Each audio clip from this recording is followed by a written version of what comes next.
Welcome to the Braylon Edwards Show with Shep. Touchdown, Braylon Edwards. Braylon Edwards, touchdown, Michigan. Running pattern to Edwards, touchdown, Michigan. Where we bring you the best in sports, entertainment, and insight. Join us every weekday from 2 to 4 p.m. as we break down the latest games, analyze the biggest plays, and dive into the hottest topics in sports. We'll have exclusive interviews with your favorite athletes and guests, and you'll get a front row seat to all the action. So tune in to the Braylon Edwards Show with Shep. Got one-on-one going end zone. Edwards in the air. Oh, what a catch by Braylon Edwards. His second touchdown of the game. On the Woodward Sports Network, where sports comes to life.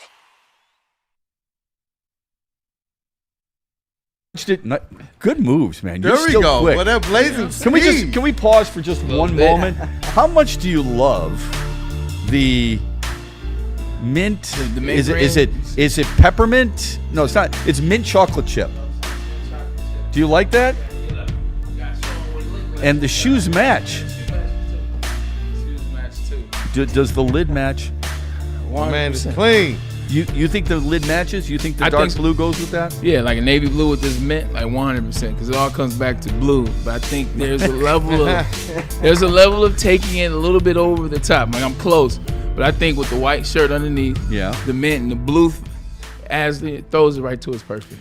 You have taught me an awful lot about fashion, even though I don't always come through with it on this show. You look good today. Okay, I would not wear the blue lid with that beautiful outfit. First of all, I couldn't pull that outfit off. I got you. You know that. Everybody knows that. Brendan's wildly nodding his head, or as Sean Baligian likes to say, shaking his head. Sean, shaking your head is this, nodding your head is that. Kool-Aid's just smiling. He's too nice to say anything.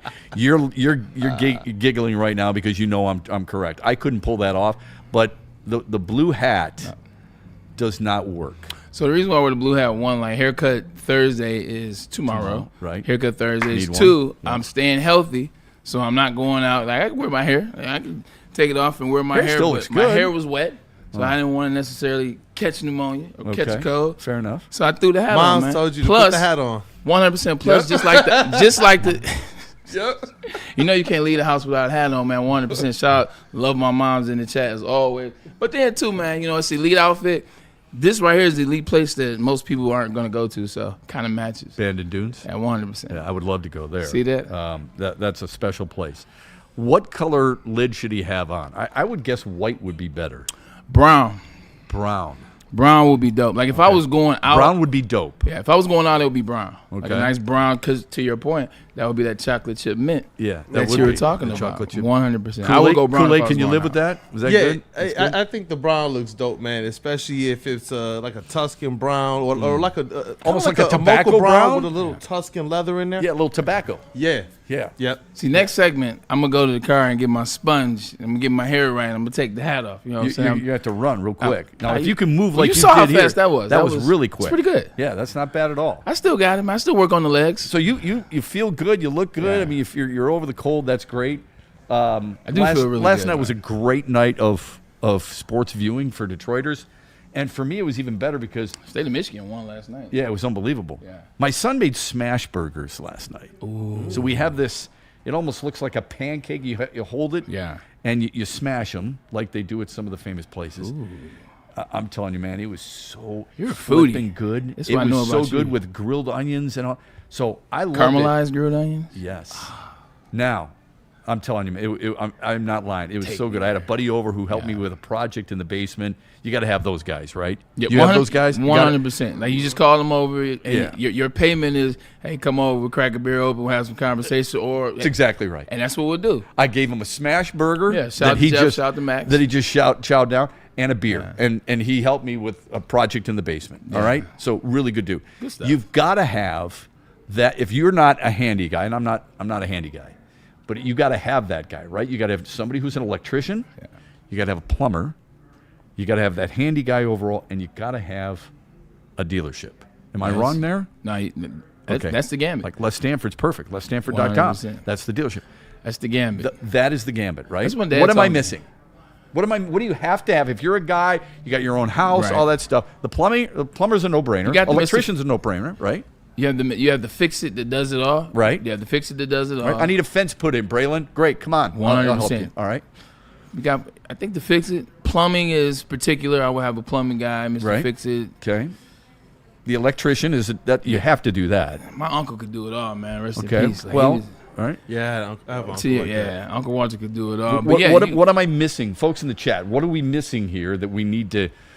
you're on the grill in the summers and things like Oh that. yeah, I don't have a problem with that. Okay, cool. I'm talking about House maintenance, making. I was just sure- going to say, do you need somebody who can see? That's what I look at the handyman for. Yeah. If I have a project where I got to use woodwork, if I got to use carpentry or something like I that. think you need a house manager in terms of the sense of, or a person that works in that space that knows where to get stuff, that knows the things, that knows who to call. Like if you don't necessarily have the guy, like for it was our guy Stewart. Stewart was Bloomfield. Like you hit Stewart up. Stewart knew everything about the house as it relates to the decor, as it relates to the roofing, as it relates to, you know what, you want a generator, don't go here, go here for the generator. You want to put this guy here, don't go here, go get this guy. So along with your friends, He's got a guy. you gotta have that one guy that knows everything. Yeah. Like that has a guy.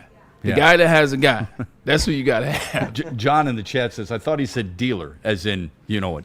No, John, thank don't- you. I appreciate that. Technically, it's legal now, so you don't need a dealer. yeah. And if you're talking about need a dealer, then we ain't talking. Right.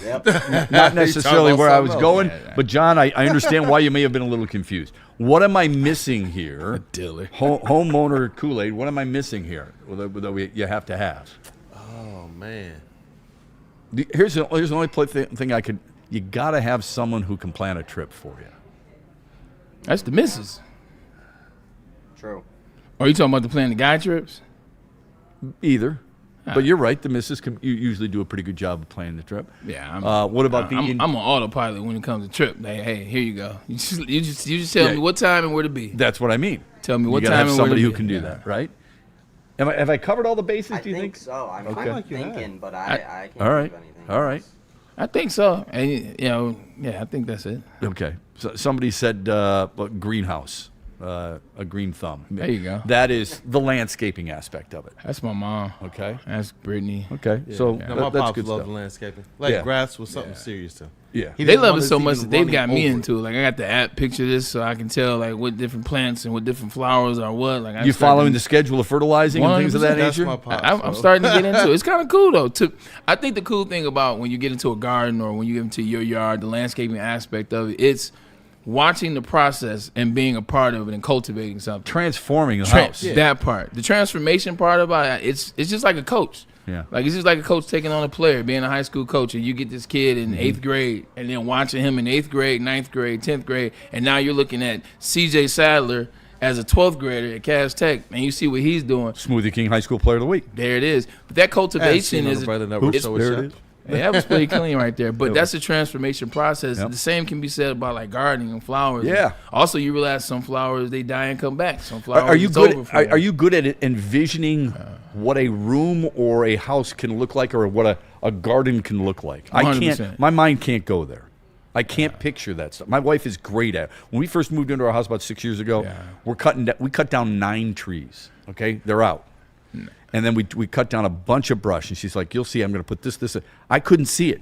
Now, compliments all the time from people about, "Oh, I love how this goes around your garden and how this goes around your deck and so on and so forth." How are you at that? I'm gonna send a picture in to you guys. I have the vision, but it all comes from my mom. Like my mom has always had that from the time we were, whether it was Rosedale Park, whether it was on the west side Hey, in shout out Rosedale Atlanta, Park. she down the street in Green Acres. Like she's always been able to dial into the landscape. Good TV show back in the day, yeah. Hey, 100%. Green Acres is the place to be. But then also too, like the core inside the house, like the artwork Yeah. or the vases or just a certain couch or this is gonna look here. Yeah. No, Charles, don't put the TV there. I think the feng shui is more over here. Mm-hmm. And then she did it when I got in the league. Like she designed Cleveland, she designed New York, she designed when I was in San Francisco. I noticed the house when we went over there. So I get it from her. I could see that. I think your imprint was a little bit more on probably your office and stuff. I thought the other big rooms had a more of a female touch. What are you trying to say? What are you trying to say? I'm giving your mom more credit than you. I think. I I can tell you. Every time we talk about Bray's house and his folks, I just keep thinking about the fire food. The fire food. The food. It was Oh, the food. was The fire. food that was really good. Yeah. Me too. I thought the same thing. Shout out Chicken to wings Brady's were really family. good. They threw down. All of it was really good. All I could have sat there with a bib and just dove in constantly and just I taking knew a it when I breath got every home once in later. a I while. was like, Yeah. man, Yeah. I made a mess of myself. Yeah, it was great, and I enjoyed meeting a lot of the people. we were looking for You guys will come over my house sometime soon, and I look at my house and my wife. There's no way I would change anything that she's done, and that's kind of how I look at Braylon's house too. But speaking of the smash burgers, so my son makes smash burgers and they're fantastic. I'm going on and on ranting and raving about them how great they are, and my wife's. You could tell there's a little tinge, just a tinge of what. Can I not cook? Like, what's the one thing that your mom, wife, girlfriend, whatever, what's the one thing they make that you think is so good that can't be duplicated? Oh, that's a good question. I like how you worded that. That can't be duplicated.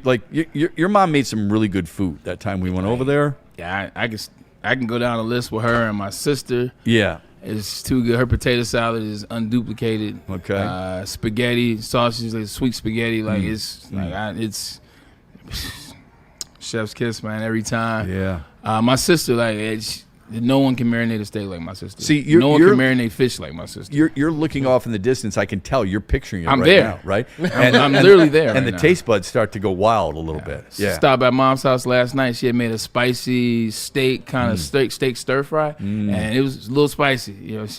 It was a little spicy. I had to say it again, but it was super good and just reminds you sometimes. It takes you back to my favorite thing was when I was in college, because when you're in college, it's not like when they're in college now with the NIL and all the money they have. Right. They can go to Chop House every night if they want to. I didn't have those options, but They've got good food, by the way. 100%. But you have a lot of teammates that aren't from this area. A lot of teammates that aren't from the state. A lot of teammates that are way, way, way far away. So to get a home-cooked meal every once in a while, that's the best gift I think me and my family gave to my teammates. Sure. I started bringing them home my freshman year. It just started cycling around the team. It got to the love point that. where it wasn't just the wide receivers trying to come to 8 Mile in Livernois. It wasn't just the offense. It wasn't just the defense. It became coaches and everybody trying to come and get some of that cooking. And it extended to Minnow Pond when I was in the league. When I Really? would come back, the guys in college, they knew, Garrett- Braylon's home. We're going to West Bloomfield. Mom's still cooking it up. And so, guaranteed that your mom loved it. she fed. She loves that, doesn't she? She fed the Seattle Seahawks. Here's a great story. Playing for Seattle. They play in Detroit. We lost the game before everybody's trying to figure it out. We lost. I couldn't even play. My knee had bubbled up. But That's why they lost. yeah, I appreciate you 100%. We did have a red zone package that I was going to be a part Thanks of. for looking out for us, All Lions right. fans, right? No. I told Mom, I said, yo, Mom, you got to cook. I said, you got to cook for the squad. I promise. Yeah. If I get some guys to come, will you cook? She says, yes. So I got the team to give me one of the shuttle buses the day we got in, the day before the game, and we went all the way to West Bloomfield. Don't you know 45 guys came? Wow. Including Russell Wilson, including Marshawn Lynch, Yo, that's including Golden and Doug Baldwin. Everybody was at the house chowing down. Maybe that's why we lost. Food was too That good. is so good. That might be why we lost. How do you prepare for cooking for 45 people in a house? I I don't- get it if you're at a Like, restaurant, but yeah. 45 people. Do you remember what she served? 100%, man. Fried chicken, spaghetti. The fried chicken and spaghetti is amazing. Salad. She kept it light, so you're feeding 40 plus people. Well, you're feeding big you gotta bodies cook, too. Cook a certain I mean, way. Some NFL steaks. players. Yeah, Mix you're some not. potatoes No in offense, you're there. not feeding bread to stand. 100%. You're feeding. Russell big, Okung came. Yeah. Russell Okung. That's a big man. All pro Yeah. left tackle. I want to say Max Unger came too. The crew came. They came for this meal. I had hyped it up, and so they backed it up. Marshawn was the highlight though. Max Unger was a really good center. Yeah, Okay, damn good center. so Kool-Aid. What sir. about your household? Kids got to have it because Mama Bear makes it. What is it? Oh yeah, look, my wife is Cambodian. She throws down on it's called Pad See Okay. I absolutely love it. It's a stir-fried dish with chicken or beef, noodles and such. But the thing that she really throws down on, and this was passed down from my grandmother, sweet potato pie. And it's the way she makes it. It's Okay. unlike Let me any other meringue. sweet potato pie.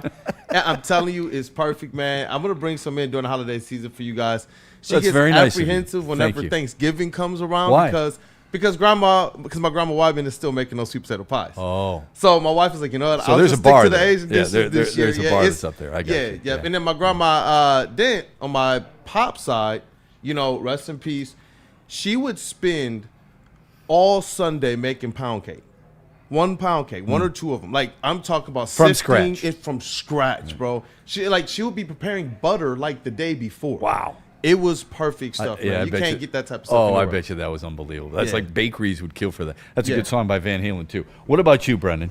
My mom's chicken and dumplings. Everything from scratch. I love chicken and dumplings. So good. And her chocolate chip cookies. Oh. Yes. See, The there's best nothing wrong with baker. going with the baking. Mhm. It's all right, She's man. the best. Baking can be difficult because you got to be very specific with it, right? People in my hometown wanted her to start up a bakery. Yeah. The reason I bring this up, God bless my mom's soul, she passed a few years ago, but today's her birthday, and I thought to myself while I was thinking about, we were at Braylon's house. So I woke up this morning, I'm thinking, man, that food at Braylon's house was really good. The stuff that his mom made was excellent. The stuff that my mom made some sloppy joes that I just could not get enough of. Just absolutely loved it. When she made pork chops, we would have what's called bread and gravy. All the gravy left from the pork chops, we would put bread in it and just dip it in the sauce and leave it on the side of the plate. That kind of stuff is, and my kids cannot get enough of my wife's chicken noodle casserole. So there was some of the things that came to my mind because it's my mom's birthday, and then I reflected back on I gotta thank you. shout out my mom too. Like, she'll be pissed if I don't talk about her cooking. 'Cause she used to throw down and everything, but she would throw down on lamb chops. And me and my brother, That's not easy to cook sometimes, by the way. No, and me and my brother, we didn't get it much. But whenever she would make the lamb chops, my dad would come home. They would eat them. For whatever reason, we got the good TV. We got the sound system. We got the games. My parents ate the lamb chops and went to their room and did whatever they did. And you know what? It was perfect for us, whether we got the lamb chops or not. But they smell good. She threw down. My dad was happy. Don't be afraid to bring those in, as well as the pound cake. Braylon and I will not say no to that. What were you going to say? No, I was trying to find these pictures. I hate sending stuff to Slack. It's ridiculous. Do y'all know Mama Rose, man? Like, I don't know. what? Some of the other establishments I understand, but one I got to talk about in 8 Mile, in Detroit, Jamaican Pop. Mama Rose wants to come in, and she wants to be able to bless you guys with some food as well. Like, Today? the best Rose? Jamaican food Today? there. Mama Look Rose. at I think Shep. you know her, bro. I think do. know That's her. why I'm like, yeah. She Yeah, knows my yeah. dad too. She Yeah, catered. Mama for, Rose, yeah. She looked out for my dad. Matter of fact, Yeah, my she birthday. wants Matter to of fact, come in, so. my birthday last year. My Well, birthday last year. it's your birthday tomorrow, so maybe she can bring you tomorrow.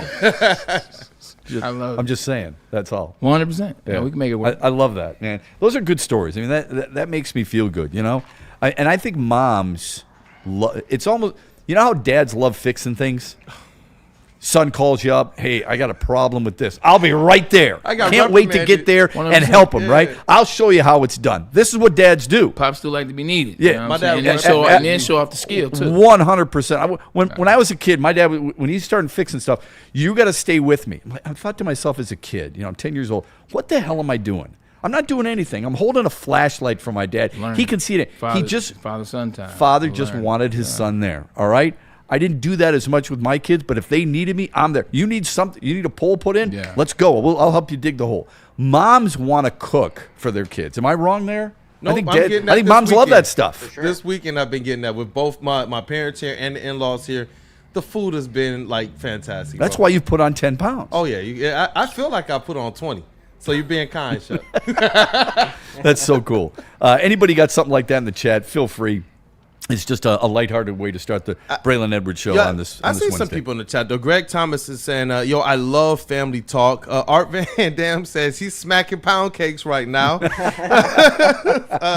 Yeah, I'm seeing some people in here. Wait, where is it at? Oh, Art Van Dam again. Pork fat. He's locked into this conversation right now. That's good. That's good. We love that. So if he's got a suggestion, give your mom a shout out, and we'll definitely dive into that. We're going to dive into some football when we come back. We do have something that we're going to debut, Braylon buying in or Braylon selling on certain things.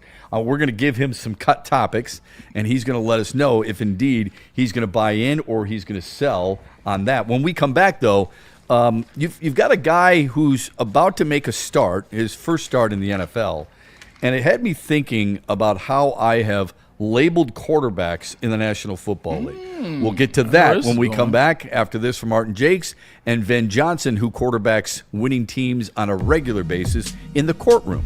Yeah, he does, and he's the fighter. Look, man, you may not think about fighting in the courtroom, but let him fight for you, and I guarantee you'll get the results and the victory that you need. Whether it's a settlement or verdict, it does not matter, because he and his team, they want all the smoke. So let them apply that pressure that you need. Why don't you go to venfights.com, venfights.com, and this will get you to access all the information that you need. Once again, he is the fighter. Corporations, the government, even insurance company will do whatever it takes to minimize their liability and withhold your compensation. We can't let them do that. So make your first call, not your second, not your third.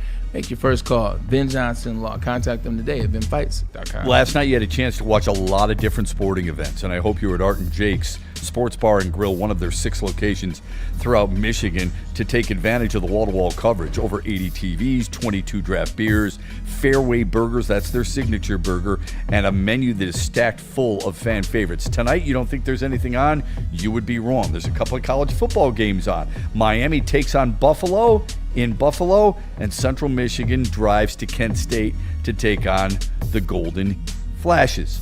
Don't miss weekly specials tonight, Wednesday, fajitas and margaritas at Art and Jake's. Check it out today. You'll love the food, the company, the beer, and the atmosphere. Planet Fitness now has even more best-in-class strength equipment. Join today for $1 down and save. We're stepping it up. We're not slowing down. Finding new faith, new focus. Love that new equipment smell. So, you in? Join the club today. Save when you join for just $1 down, $15 a month. Planet Fitness. We're all strong on this planet.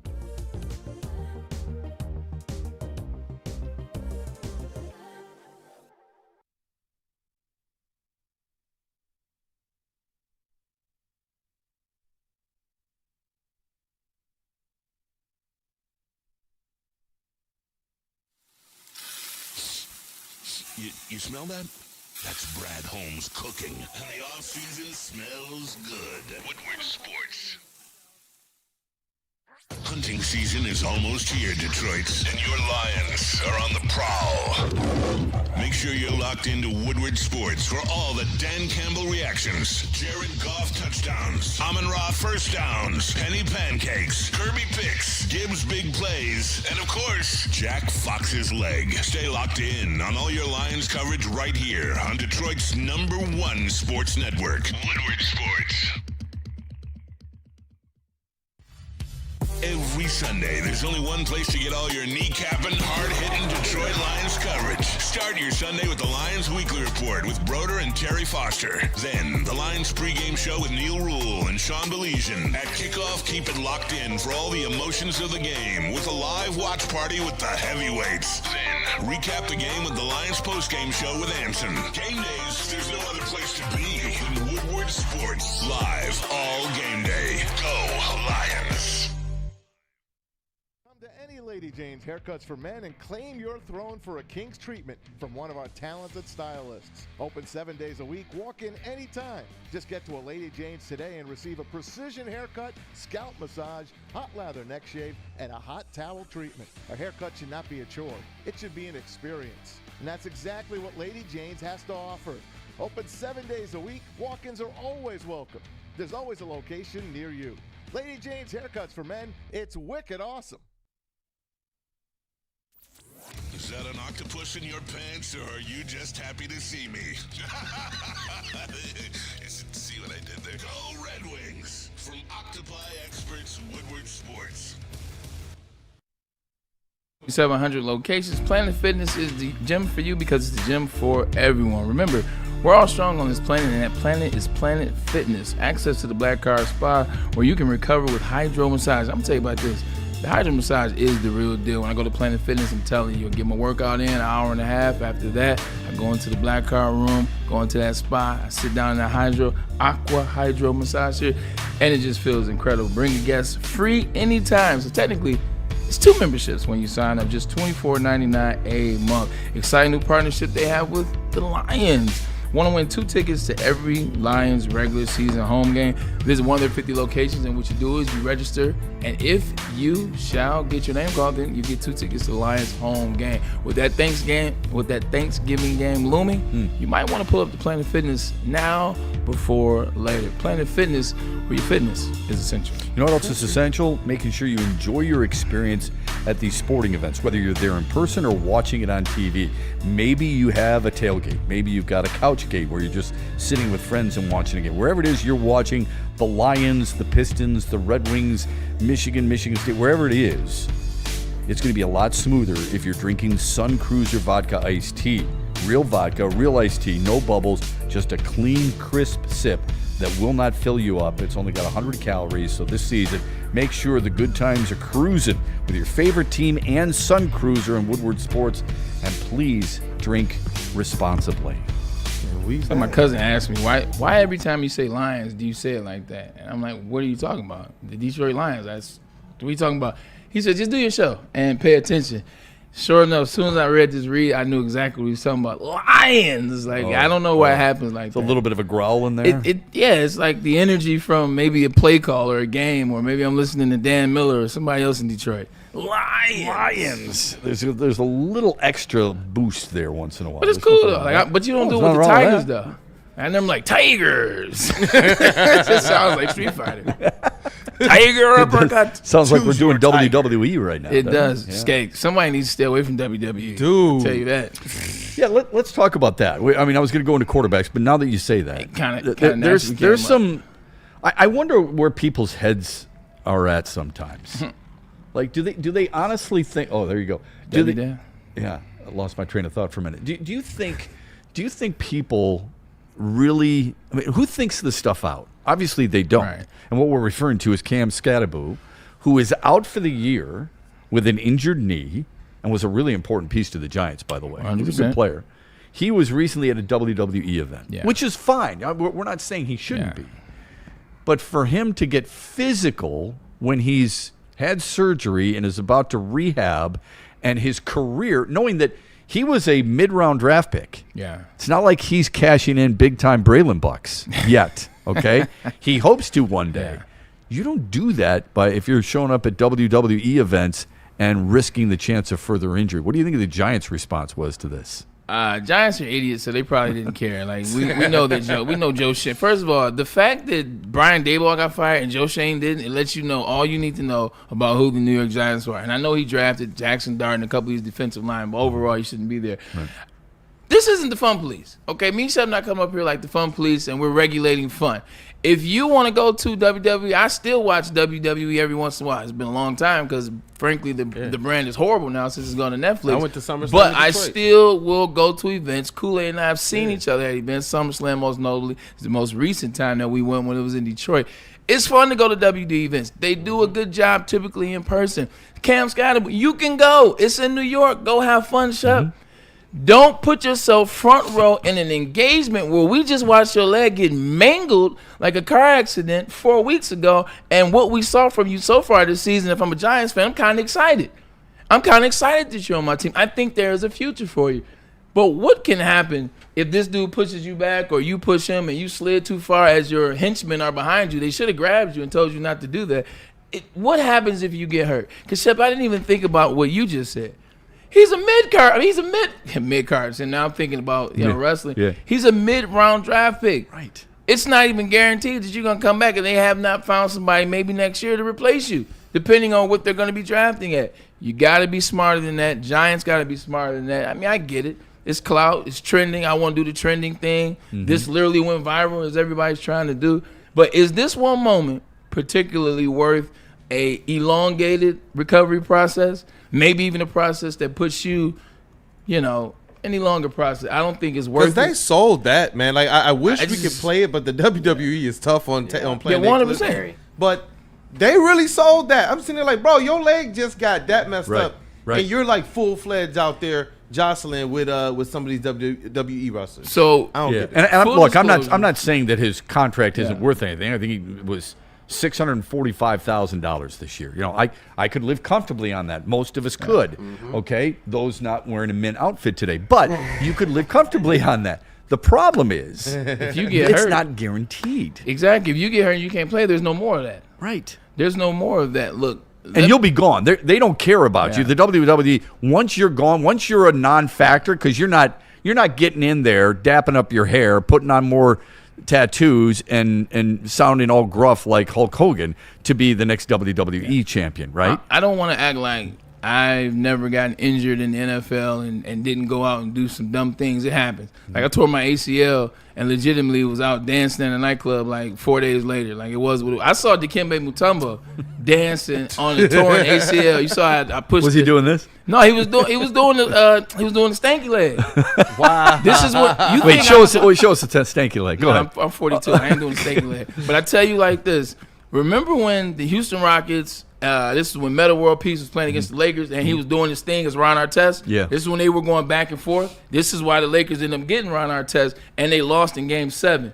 That series, Dikembe Mutombo was out with a torn ACL. I was in L.A., and I was at the spot you were supposed to be at back in the day, and Mutombo was in the booth next to me. First of all, Mutombo, you too old. Second of all, you torn ACL. He was doing a stanky leg. So when I'm saying I've done that as well, it's okay to a certain extent do activities when you've torn an ACL, when you've had surgery, things, if you can do it. It's cool. This has a level of physicality that you can't control, because what happens if you push and slip off all that baby oil on my man's shoulders and chest? What if you slip, you fall, and now you fly over the little railing they got right there and you get hurt?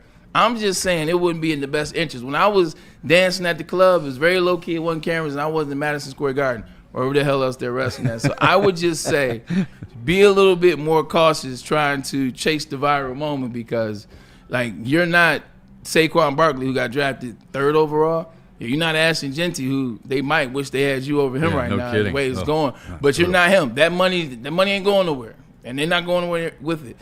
If you get hurt, this is also giant. I get that he's there, but how about he could be there? How about being the celebrity? Chill. How about the celebrity PA announcer, the guy who brings in, and introduces everybody? Yeah. Why do you have to be in a moment where a big dude is pushing you around? I wouldn't say big, but well, he's big enough where he's pushing you around and you don't have a chance to protect yourself. I just think it's ridiculous. I don't. This is where sometimes. Yeah. Sports is gone, where it's more about the individual. Yeah, it's about the entertainment, the entertainment value. I'll make it make even more sense, Chef. I remember when Rob Gronkowski, because he's boys with Mojo Riley, and don't even ask me, Chef. I don't even know how I still remember his name. But they went to Arizona together. They're boys. He's a wrestler. He's super smart, the whole 9 yards. He gets in the ring and does a whole move, runs up the ropes, does a spear, a tackle, the whole 9 yards. I'm thinking like, damn, what if he tears his ACL in this ring and Tom can't use him? Yeah. Tom and the Patriots are going to be pissed. Yes. Or maybe he was with the Bucks at the time. But that was a healthy player. And I was like, man, I wonder if. What if is a real thing? The what if is a real thing.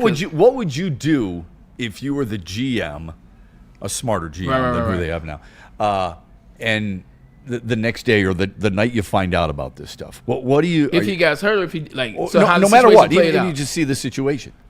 Because it puts you on the edge of your seat just seeing the situation. I would be happy that he's not hurt, and then I wouldn't approach it as an a-hole. Like, I'll approach it more like, you can't be that stupid. Yeah. Like, I approach kind of like that. Like, you can't be that dumb. Like, Cam, come on. Like, what happens if? And then I would have a conversation that we're having. I say, Cam, let me drop some knowledge on you. Mm-hmm. Like, I know that you got the clout because of the name. Like, Cam's name is bigger than most first rounders last year. Like, his name going into that draft because of what he did, because of the self-called Heisman Trophy, the whole 9 yards. Like, you think you're bigger than you are. That will be the conversation I have. You think that you're some irreplaceable running back. Based on what? Right. What I've seen so far in the NFL, like, look, there's something there, but it didn't show his head to where we need you. Mm-hmm. Like, you got physicality and you got grit, you got moxie. Like, you ain't out here running 4.2 or something that we need undoubtedly. So sit tight, because if you get hurt, I can't promise you that the 645 is going to come your way. There are so many strange injuries over the years. Yeah. Steve Sparks, who I got to know because he does Houston radio during my time of Major League Baseball, he was injured once because he was trying to be funny by ripping a Yellow Pages apart. Yeah. And no. I know. So it really screwed up his entire season. What did he do? Tear a vein in his wrist? Yeah, I mean, it's just stupid stuff, right? I mean, you're hoping to do something like that, and then suddenly your shoulder goes out because you're trying to bring so much torque. If a guy like Sammy Sosa can get injured sneezing, and he did in his early 30s, he was injured and was out sneezing. Who says something like that could, right? Something like this could happen. Happened to me. It's strange. What, sneezing? I tell you, it's sneezed in the car and like almost messed my back up. I was down. This happened I think it happened in June, May, June, or July. I sneezed. I was down 6 weeks. Like I still was active, but it hurt. Really? It's a violent sneeze. I had to pull over. It's violent. That's a really violent. Were you trying to hold it in? I had to pull over, because I sneezed and I was like, "Did I break my rib? What the F is going on?" Had you heard that before, Anson? I had never heard that before. Oh, wow. What the hell's going on here? What happened? Oh my God! The sneeze was so violent, it made me forget that I had the green light. So I'm sneezing. Damn. Oh, I gotta try. Let me just pull over. Hey, there's Tony La Russa passed out next to me. Yeah. Look, Kendrys Morales, I don't know if you remember him. He played for the Angels. He was a catcher, hit a grand slam. It was a game-winning grand slam. He came across home plate, slipped as they were cheering him on. He was out for the rest of the year. It changed his career, his knee. Wow. He tore his knee up. Stephen Tulloch. Yeah, Stephen Tulloch doing a dance. It's right. Yep. I mean, there's just too many stupid things that can happen, especially early in your career where everybody knows. They talk about Joel Zamai in the chat. Yeah, well, what, the Guitar Hero? Yes. Supposedly the Guitar Hero. How about Matt Anderson, who went 1-1 overall out of Rice as a closer, one of the dumber draft picks you could ever have. Who drafts a closer out of college, 1-1 overall, throwing an octopi and ruined his throwing shoulder or throwing elbow, one of the two. It's just stupidity, right? Injuries happen when you do those things because, when you're doing it, a lot of times, you're in the moment, the adrenaline gets pumping, you overdo it. That's what happened with Tulloch. It almost happened to me. I was coming out Monday Night Football. It was Giants versus Browns. This is the year the Giants won the Super Bowl the year before. Plaxico and the Patriots. Okay. And I'm coming out. I'm excited. Monday night. This is my first Monday night game ever. Mm-hmm. I've been waiting this my whole life. I come out last. Did a whole backflip. I'm doing that my whole life. Did a backflip. But the excitement, the energy, and the momentum, I kind of over-rotated. Didn't fall, but I tweaked my hamstring a little bit. And so I landed it. I knew instantly. I said, "Oh shoot, come on! I know you didn't do that." So legitimately, the very first series, 3rd down and 7 is a slant route. It's against blitz. If it goes blitz, it's a 1-step slant. DB comes across my face, bang! I look, catch it, and take. If I had a regular hamstring that day, if I wasn't trying to do backflip shot, it would have been a 70-yard touchdown. Instead, it was 57, and I got caught. I was fighting the safety the whole way, stop, leave me alone, my hamstring. So So did that creep up on you? Did it eventually affect you later in the season too? Well, I was able to get ahead of it. Oh, good. I have a doctor in Toronto. Shout out to Tony Scott, man. And he was ahead of all the active release therapy things, ART, chiropractic work. So he helped my hamstring get better. So I was good that season. But doing something dumb before the game, trying to get to doing something stupid. Yeah. I almost cost myself, but we won the game. I had $154. Well done. And a touchdown. Yeah, it doesn't surprise me. Even stuff like this that you think is controlled. Yeah. I think of Orlando Brown. Anybody remember Orlando Brown? Yeah, offensive tackle, Cleveland Zeus. Browns. I think 1999. Nickname Zeus. If you recall, referee threw a flag, hit him right in the eye. Changed the whole Bing Bash system after that. Yeah. And his eye, I believe he was legally blind for several games afterwards. That was it. $27 million. Boom, gone. Settlement. Settlement. Yeah. He sued the NFL, sued the refs because they changed the beanbag material. Now the flag is not made of the same material. It used to be that beanbag material like hacky sack or cornhole. They went away from that after. In fact, his son was first-round draft pick. Oh, what's he really? Orlando Brown. His son plays for someone. Yeah. Speaking of those. So I get it. Everybody wants a little piece. Everybody wants to show the entertainment side. No problem. I just think there are so many things that can go wrong. Does anybody remember Gus Frerotte? Played for the Lions for a short period of time, Vikings. His neck. When he was with the Redskins. Yeah, concussion. Came back the next week, but was never the same. I don't know if it was the reason. Maybe he just wasn't that good because he wasn't. But I'm sure it didn't help, right? So, I mean, there's just too many stupid things that can happen with that. That was a quarterback that I trained with during the draft. Oh, really? I got so many random stories. Dude. Yeah, I wish you would have had a good quarterback at some point in your career. That would have been nice. Yeah, well, it wasn't in the plans, man. No, you know I guess saying? not. The guy had other plans. Speaking of quarterbacks, I put quarterbacks into certain silos. Okay? You could say great. Sometimes we overuse the word, but great or a guy having a great season. Like, I don't think Drake May's great. He's having a great season right now. Deserves to be in the at least MVP conversation. Backup quarterbacks is the other. If I ask people right now, anybody know who the Lions' backup quarterback is? Go, real quick. Anybody? Kenny do number 8. Kenny do number 8. Yeah, Kyle Allen is the name. Yeah. All right. There you go. There's not that many good backup quarterbacks. Shador Sanders, who is third string, some would say fourth string to start the year, is going to start for the Browns. And I'm thinking to myself, Justin Fields has been benched. Mm-hmm. Tyrod Taylor's coming in for him. Yeah. Tyrod Taylor's a backup quarterback that I wouldn't mind starting a couple of games, but Kyle Allen's a guy I barely want to start a couple of series. Do you kind of throw backup quarterbacks in similar silos like I do with starting quarterbacks, or how do you look at them? Because I think some guys, they're just hanging on because they'll start maybe a game or two. Drew Stanton, who had a great career. He really did. He had for what he did, he stayed on and got a pension. That's great stuff if you can do that. But there are so many bad backup quarterbacks, and there are a lot of quarterbacks right now I look at and I'm like, I wouldn't want that guy starting for me if my life depended on it. I think the problem is, like, the NFL is in a space where, like, there are not that many good quarterbacks to begin with. Correct. Like, back in the day, even if quarterbacks weren't starters, like, quarterbacks could still understand the position. They knew what to do. Like, they knew the offense. They could have some success. And if somebody gets down, you know what I'm saying? If O'Donnell goes down, here comes Bubby Brister. He'll fill in and he'll be fine. That's a good one. If insert Ben Roethlisberger or one of those guys, well, here comes Charlie Batch, a professional backup quarterback. Now, we know he started here, but his crux of his career was a great backup quarterback. That doesn't exist. You barely got started quarterbacks that are good now. I know. So how you gonna focus on a backup quarterback? Like, how many teams really have good quarterbacks?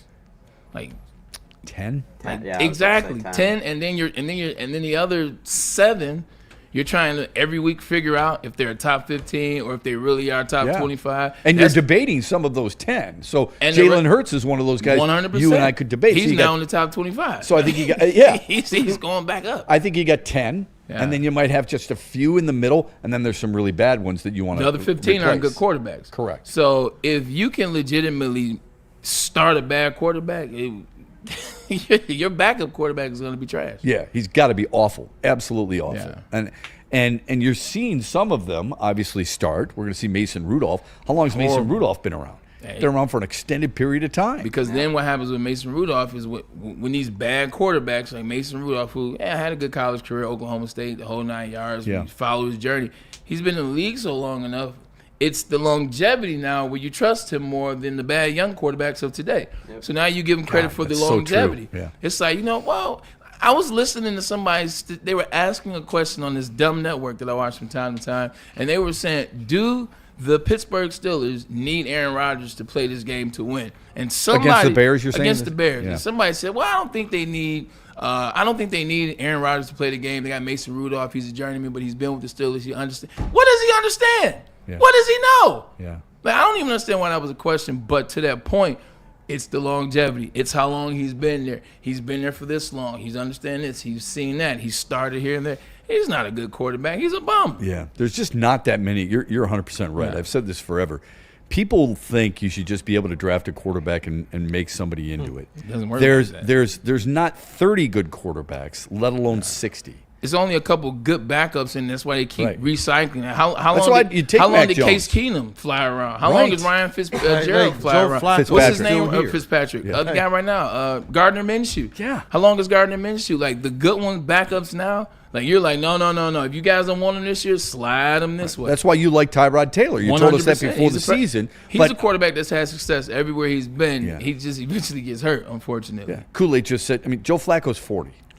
But you gonna come in and he'll give you 240. He's gonna give you 3 touchdowns. He's gonna give you 8 interceptions.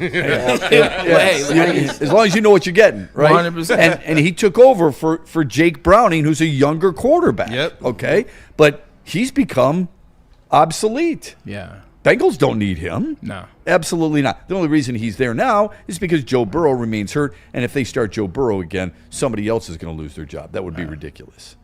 The question originally, is this about Shedeur? Like, is he one of those quarterbacks? Does he fit I into? don't think it's fair to judge the young man yet. Based on, I would not want to be judged off one show, one broadcast, one interview, whatever. He deserves the opportunity to grow a little bit. I'm not a huge fan. Yeah. I didn't think he was very good at Colorado. Fair. I wouldn't have used a draft pick on him at all.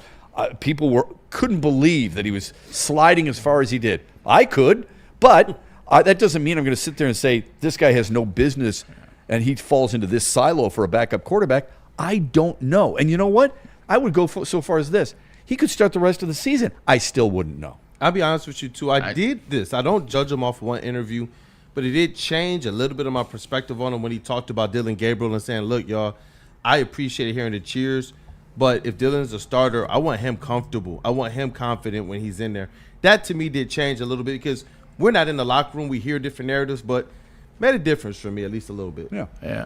All that, like, that's cool. Like, Shedeur is a nice kid. He's really a good kid. Like, we're starting to understand that more. We know that. I'm glad that people are starting to pay more attention to that. But as it relates to what he is, I just hate every time his name comes up, it becomes this awkward conversation. Like, people are scared to have a conversation about him. Not necessarily. Why do you think that is?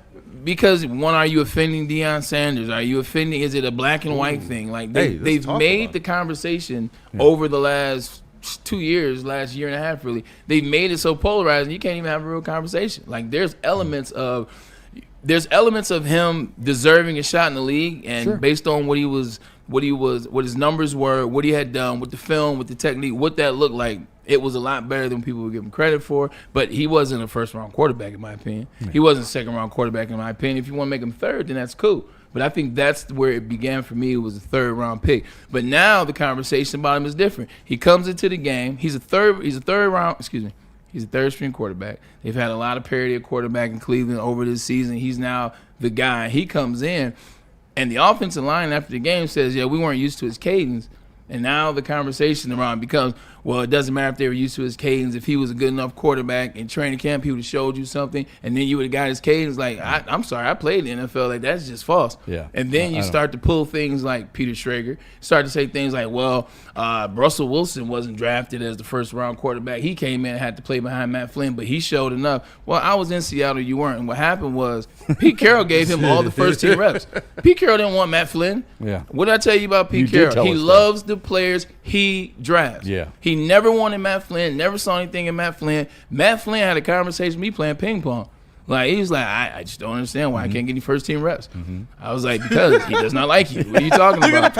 But to that point, Russell, I do like that. That's really good. It was. But Russell got first-team reps. Russell knew who Max Unger was. Yeah. He had his cadence. He understood the team, so Russell had some success.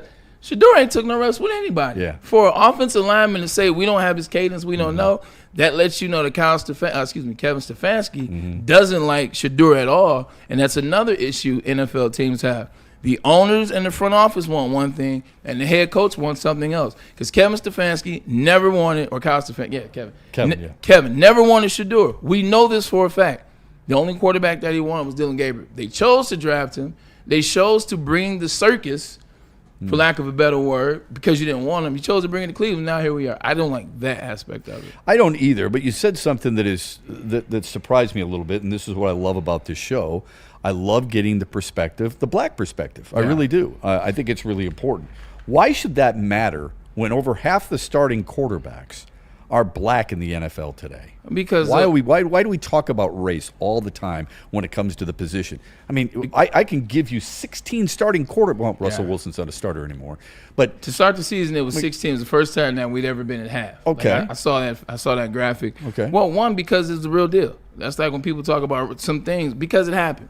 Like, because you couldn't play this position for a very long time, and it is the polarizing position as it relates to the black quarterback. Like, but we've seen it go by now. We have, but what happens is you can't negate the ones you can't negate.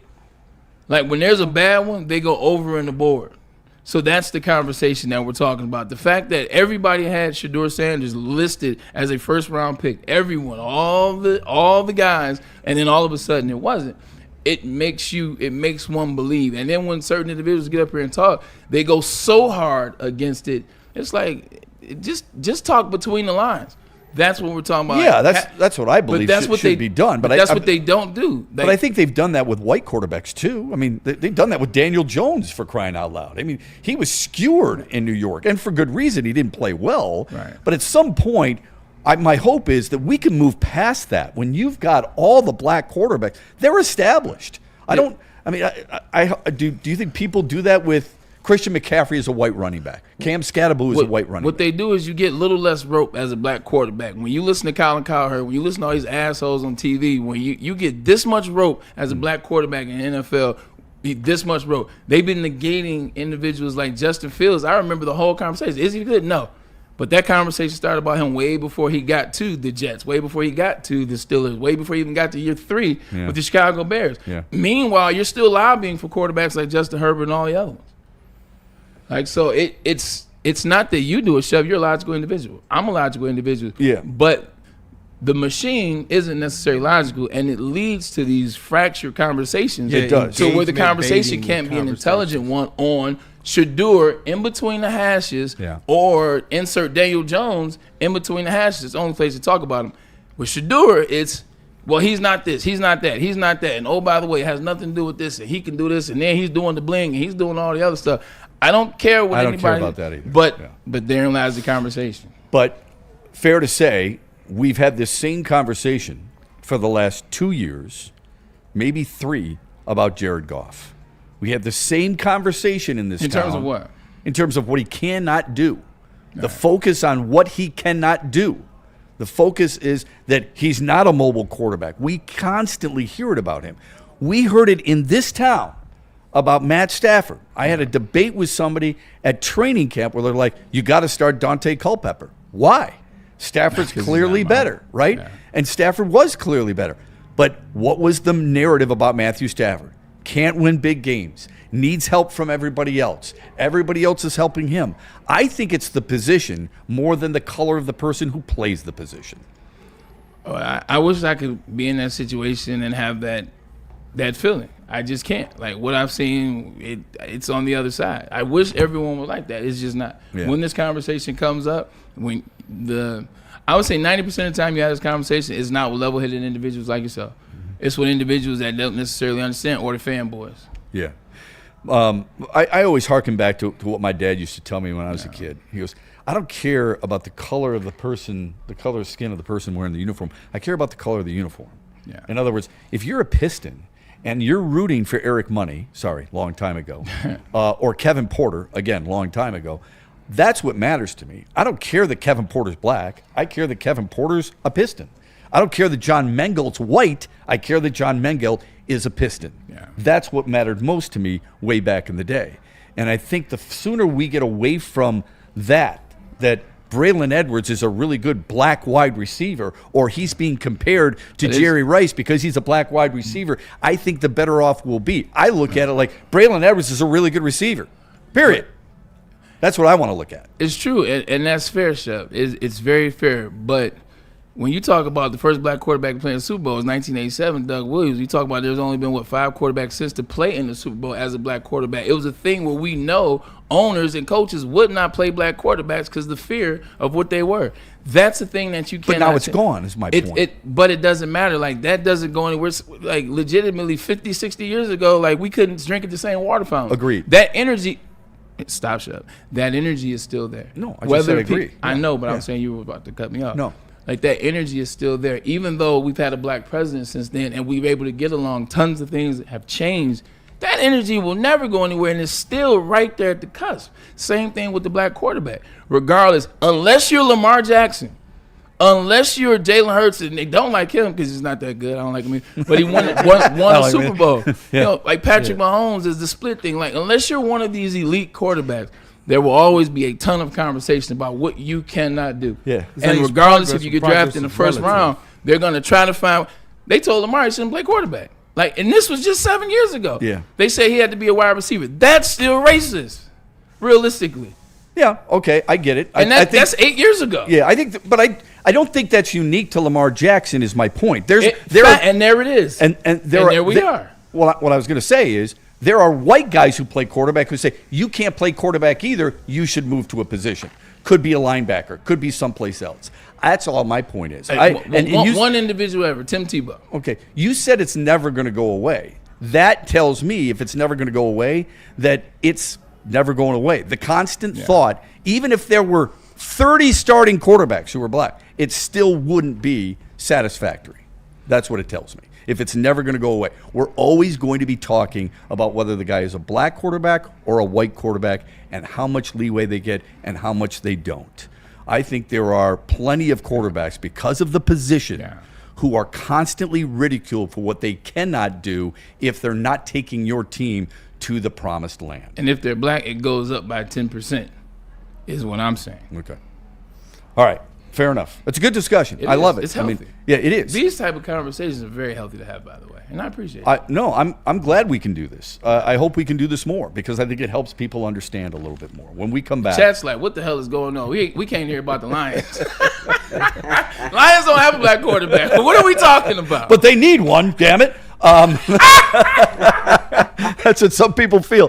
When we come back, we are going to do whether Braylon is buying in or he's selling on certain aspects in sports. We're going to get to that on the Braylon Edwards Show when we come back right after this. Stay with us. Never dull moment on the Braylon Edwards Show with Shep. Everyone, you know what it is. Be easy. I want to invite you to be part of something special. And when I say something special, the Smoothie King High School Athlete of the Week is taking off. It is gaining so much traction. I'm talking about the CEO himself of Smoothie King appreciates the segment that we have cultivated here on the Braylon Edwards Show with Shep on Woodward Sports Network here in the great city of Detroit proper, that is. But Smoothie King High School Athlete of the Week nominates someone that you believe meets the criteria, and that is brings hustle, leadership, and a big impact to their community. And the impact to the community is the one we care most about. It. You saw from the example that we had with CJ Sadler last week, an amazing interview. I implore you to go back and check that out. Scan the QR code on the screen now and nominate someone, like I said, that you know. Getting the Smoothie King, like I said, they have refueled, they have rebranded, and when you have the protein and ingredients that they have, which is real fruit, you can go far in life. Smoothie King, talk about it. Hey, talk about Sharon's heating and air conditioning, too, especially when the calendar flips to November and December and January and you want to stay warm. And then a little bit later on, when it starts flipping to May and June and July and August, when you want to cool down. Sharon's Heating and Air Conditioning is the place to take care with reliable service, treating you the right way, and they've been doing it for 40 years because they understand your home is the most important investment you can possibly make. Check out their website today, sharonsheating.com, for all the customer-friendly options. Here's a few of them. Free instant estimates for equipment replacement, online filter purchasing directly from the website. Call them today, 734-238-3805, and if you're a DTE gas customer, get a free furnace tune-up through the end of the year. 734-238-3805, or scan the QR code right there on your screen and tell them the Braylon Edwards Show sent you. Why do we there fight? Is no... We fight to protect the innocent, to hold the powerful accountable, to bring the oppressors to justice. Why do we fight? We fight to secure and preserve our civil liberties, to get each and every one of our clients the justice they deserve, and to make the lives of real people just like you whole again. ThenFights.com.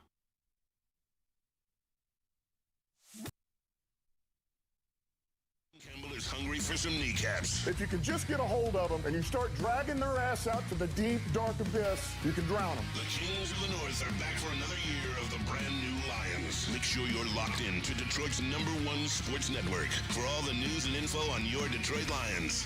Woodward Sports, let's go. Hunting season is almost here, Detroit, and your Lions are on the prowl.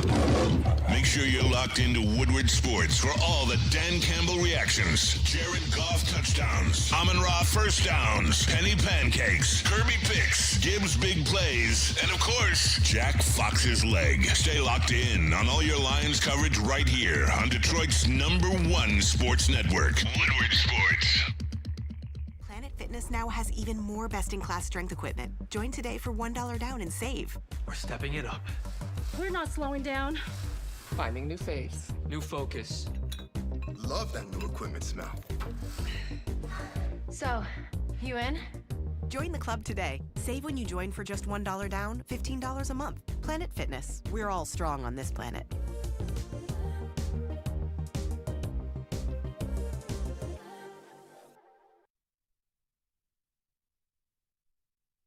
Stop searching for a vehicle and start finding one.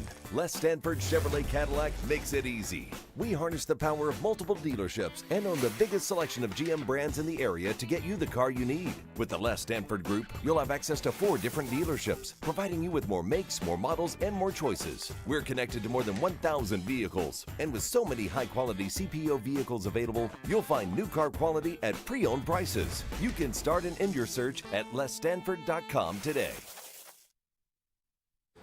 Outkick Your Coverage is back. It is year 3 of celebrating ugly guys with hot girls. Woodward Sports and Sharon's Heating and Air Conditioning want to reward you for outkicking your coverage. That's right. If your significant other is hotter than you, you could win tickets to the Detroit versus New York game on November 23rd. So find the best pic of her with the most average-looking one of you, post it to your ex or Instagram, and make sure to tag at Woodward Sports and use hashtag WoodwardOutkick to enter.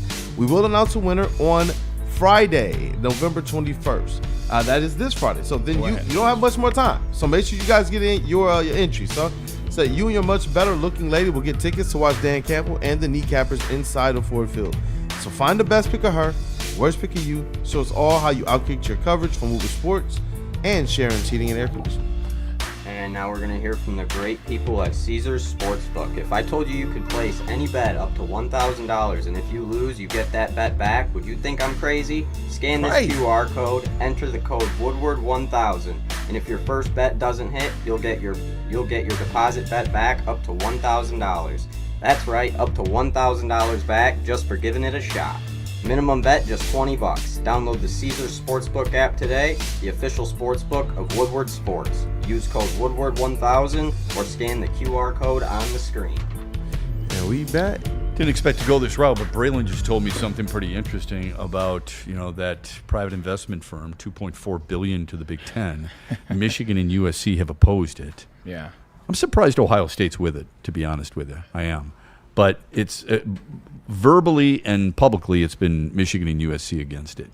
Ohio State's not that smart. Ohio State, for all they talk about the independence and we're Ohio State. Ohio State, the chinks in the armor. They don't want the smoke. Not at all. In terms of leaving, they like being vested in a conference that actually likes them. Like the Big Ten loves Ohio State. Sure, they should. They bring them a lot of money. Also, Ohio State doesn't go against the Big Ten. Yeah. So, if Michigan and USC chose not to participate, there's a window. Forgive me on how many years. I forget exactly. 2036. I was going to say Okay. 2036. Yeah, I thought it was about 10 years or so.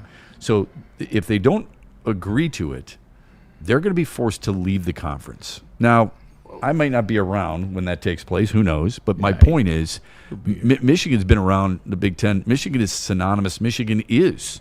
There are certain teams that are that conference. We're one of the OGs. Ohio State is not bad. What would happen? Where does that go? I don't think it's too far-fetched to look ahead to that. No, it's not. Where does it go? It's not, because as you and I called it out, there's only 2 other teams that could do it. Notre Dame does. One of them is Texas and one of them is Michigan, just in terms of what the brands are. And with Texas is its own continent down there, so 100%. I just think you lose money. You lose money as in the Big Ten, the easy money that you get.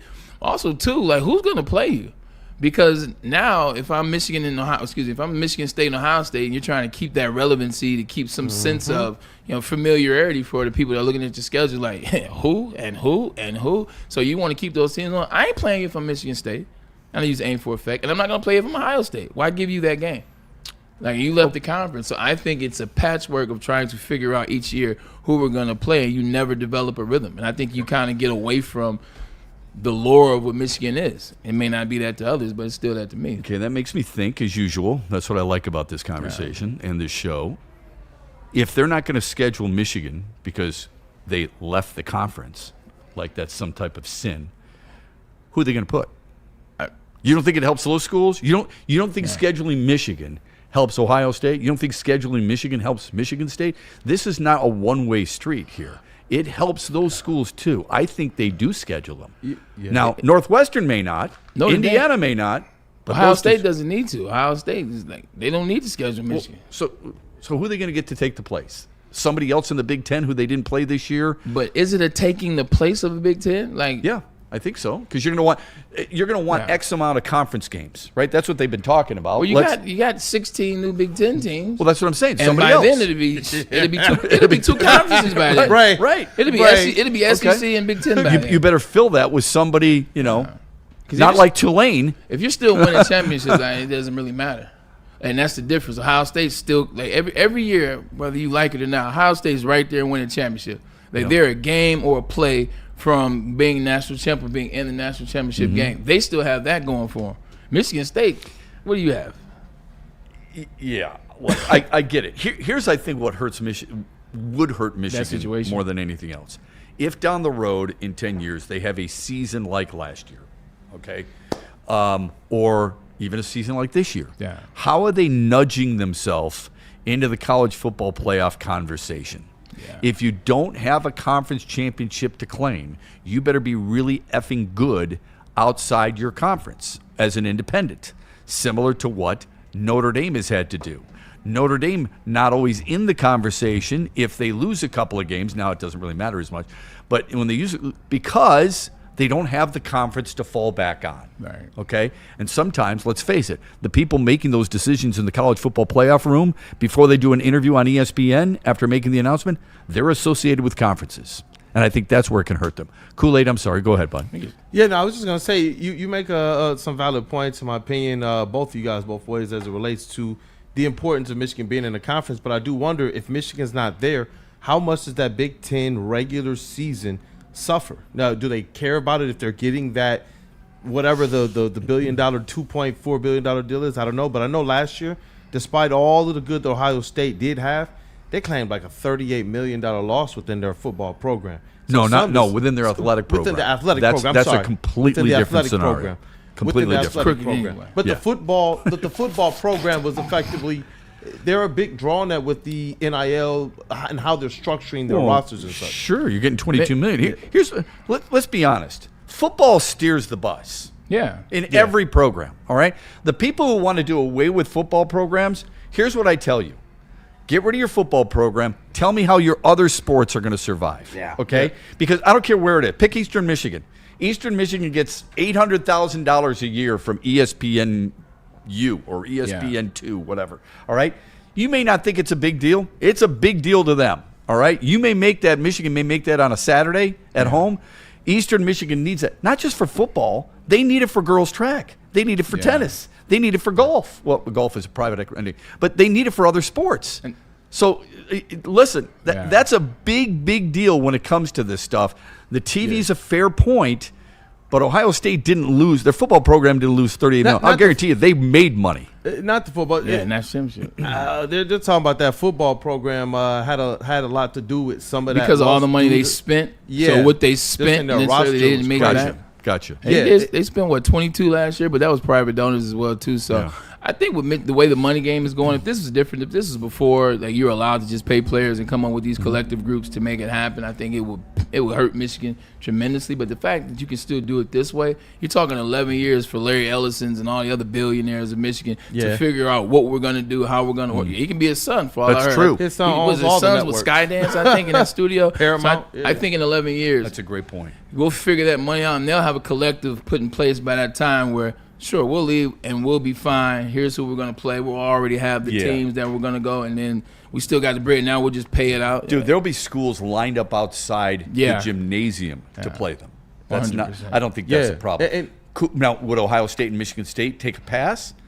They know that better than I would. I suppose it's possible. I doubt it. That's an interesting one, because then what is their regular season schedule? Because for all them 16 new teams to the Big Ten, you can group a whole lot of them together, and they don't pull the numbers that a Michigan does, even when they're playing kind of fledgling or like the blue blood Big Ten you're teams. 100% That's right. where it gets a little weird. When you pull Michigan away, then Ohio State is only playing for the playoffs. Like selling points, waiting marketing a whole dollars, the season whole for night. You that? know how much Oh. money Fox makes off the Big Ten talking about Michigan, Ohio State all year long?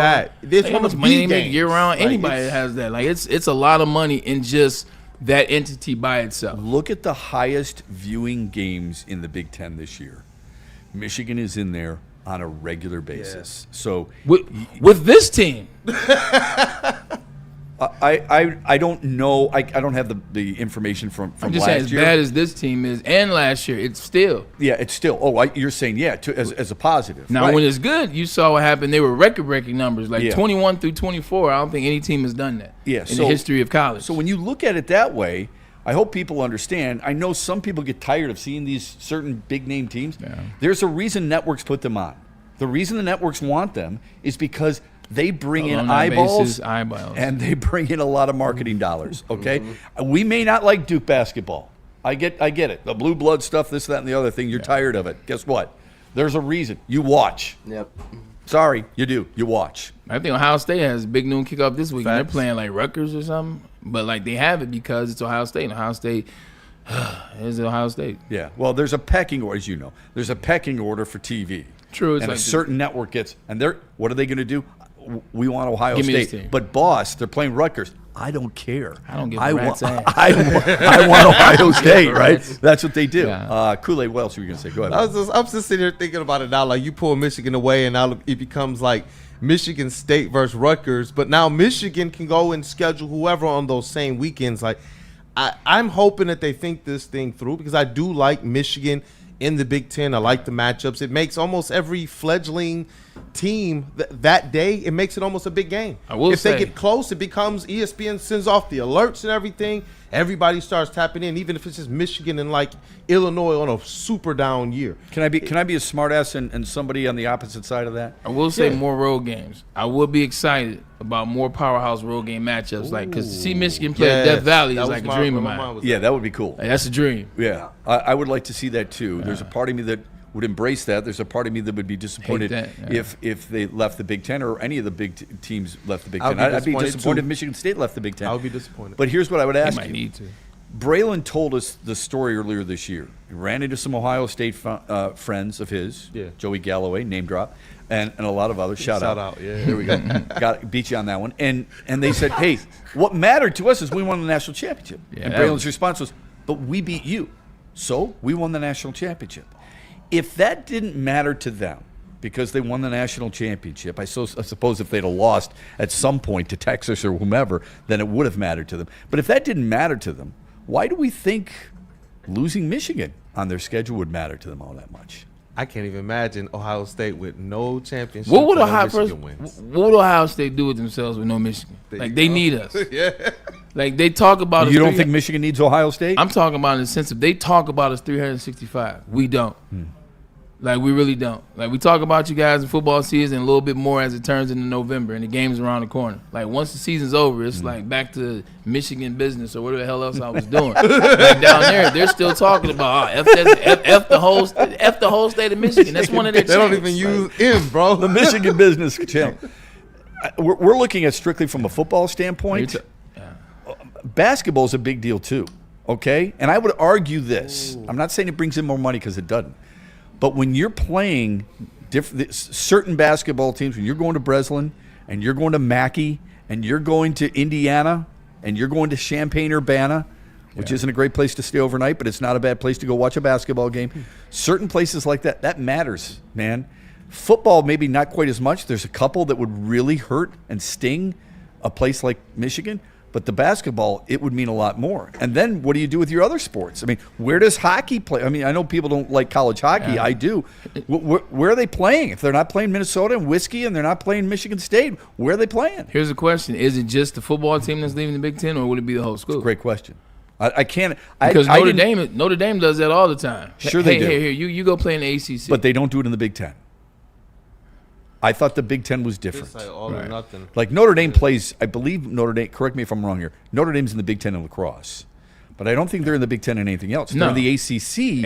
in basketball and independent in they football. Went, in football, they went to independent. They went to the ACC that year just to get into the playoffs, and it worked. Yeah. And then they was all right, cool, appreciate that. And then back to independent. Thanks for the help. Yeah. So would it just be the football program leaving? Well, I think part of their deal with leaving the ACC too was that they had to schedule a certain amount of teams every single year for a certain period of time, and they've done that. Yeah. Okay, so they've done that. But it's an interesting discussion. It really is on how that would work. All right, Michigan versus James Franklin and Virginia Tech. There you go. Okay, that opens the door for sure. Yeah. Speaking of opening the Rich door, Rod on the call. What's that? With Rich Rod on the call, right? With Rich Rod on the call. Oh, I like that. that would be. Hey, Brady Hoke, where you at? We need a favor.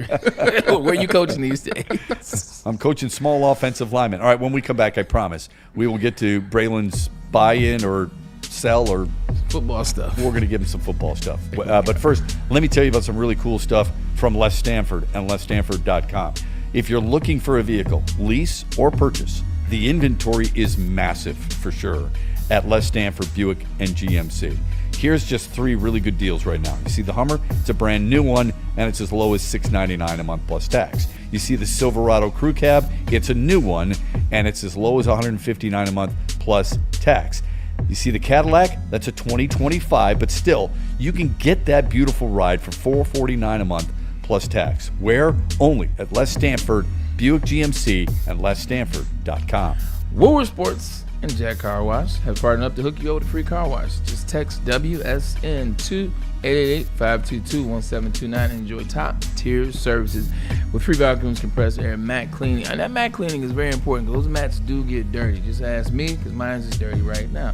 Join the Unlimited Club to take advantage of all the perks of being a member. With over 40 locations around the great state of Michigan, look, man, just pull up in one of them and even get a free car wash if you text that into 888-522-1729. Is that an octopus in your pants, or are you just happy to see me? See what I did there? Go Red Wings! From Octopi Experts Woodward Sports. Big injuries, big news. Twice a week, Dr. Jeff Pierce from Michigan Sports and Spine joins Woodward Sports Network for the Injury Insider Report. Big D Energy Tuesdays at noon. Braylon Edwards and Shep Thursdays at 3:30. Get expert analysis and in-depth breakdowns on the latest sports injuries from the man trusted by top athletes in the community, like D-Mac. Whether it's the Lions, Pistons, Tigers, or Red Wings, Dr. Pierce talks us through it all. Don't miss the Injury Insider Report with Dr. Jeff Pierce, your go-to source for understanding the impact of injuries on the games and players we love. Only on Woodward Sports Network. Scan the QR code on the screen or go to MichiganSportsandSpine.com to see if Dr. Jeff Pierce can help you.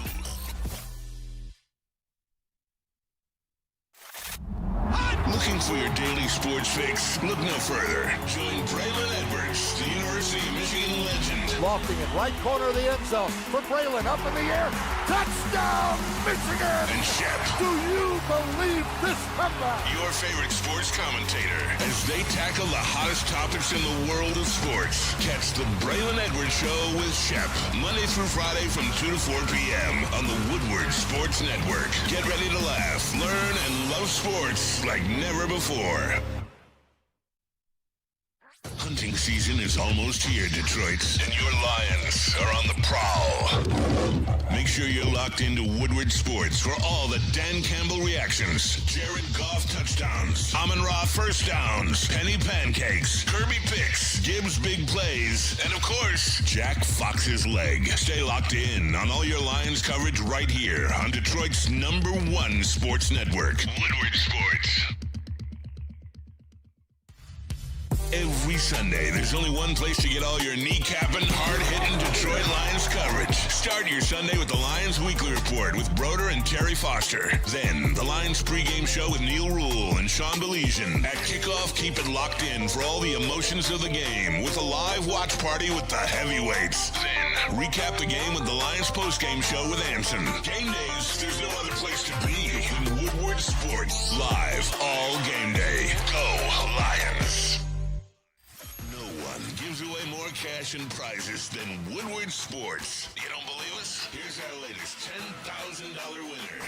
You know, you guys posted, hey, if you guess all this stuff right, we'll give it's $10,000. I'm like, okay, well, why the hell not? And the winning doesn't stop there. How about our Outkick Your Coverage winner? I think you won. This guy's got a hot girl.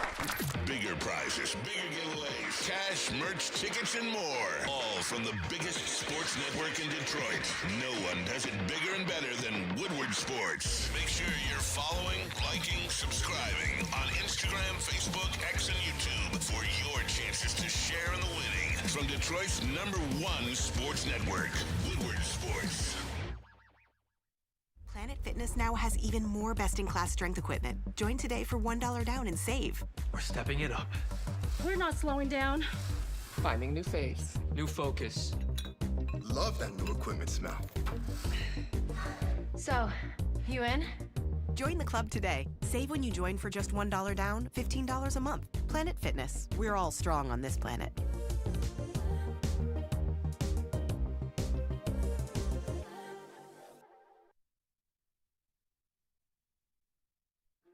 Why do we fight?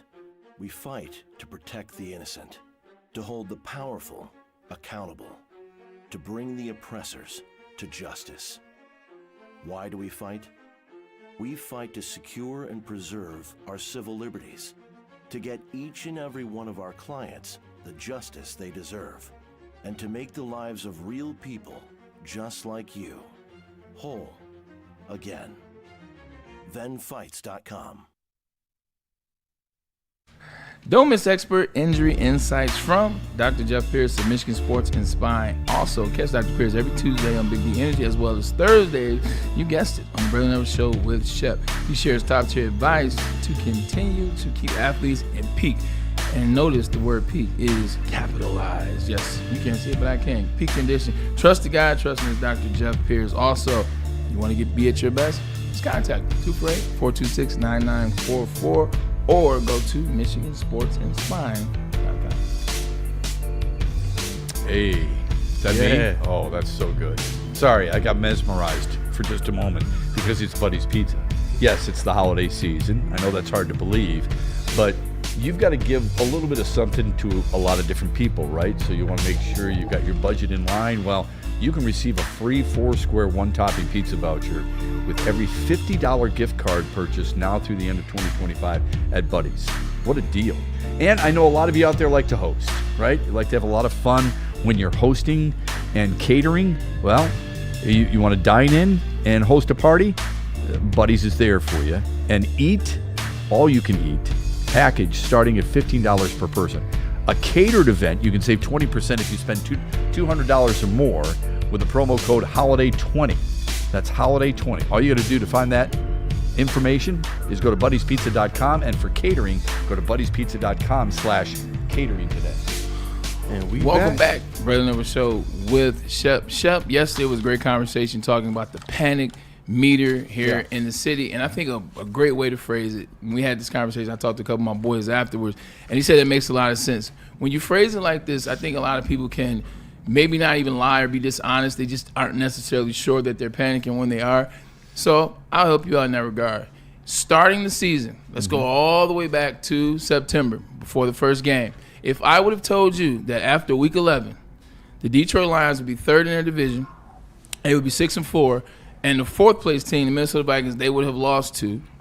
And oh, by the way, all the other things, if you phrase it like that for a team, they'll be in third place after week 11, 6-4, and you lost to the fourth place team in your division, the Minnesota Vikings. And then you give them the caveat that I dropped. But it's only happened twice. A team went going to the Super Bowl and winning after being in that particular space. What would you say about that before the season started? Yeah, I would definitely be concerned. Okay. There's no doubt. The only you can go ahead. The only thing I think, you say 11 weeks. If 11 weeks, I assume that they're 7-4. They're close. For me, 7-4 feels a lot different than 6-4. Yeah. 7-4 after 11 games is one thing. 6-4 after 11 weeks is different for me. I know that's nitpicky, and I apologize, but that's how I feel. In other words, after 11 games, if they're 6-5, to me, there's reason for panic. Got you. That's how I feel about it. What did your buddies say about it? He was like, when you look at it like that, he said, yeah, because I wouldn't have thought that this would be the case. I thought that the Lions were going to be 11-6, 12-5. I said, well, if that's the case, you knew they had to lose 4 times, right? 5 times. Right. He said, yeah, but I thought through the totality of the season, I didn't think they would be sitting at 6-4. Right. I said, okay. So his mind would change based on that information. Yeah. Same thing with me. I thought they'd be 13-4. You thought they'd be, I believe, 12-5. I said 12-5. Right. If they win 6 out of their next 7 games, all but one.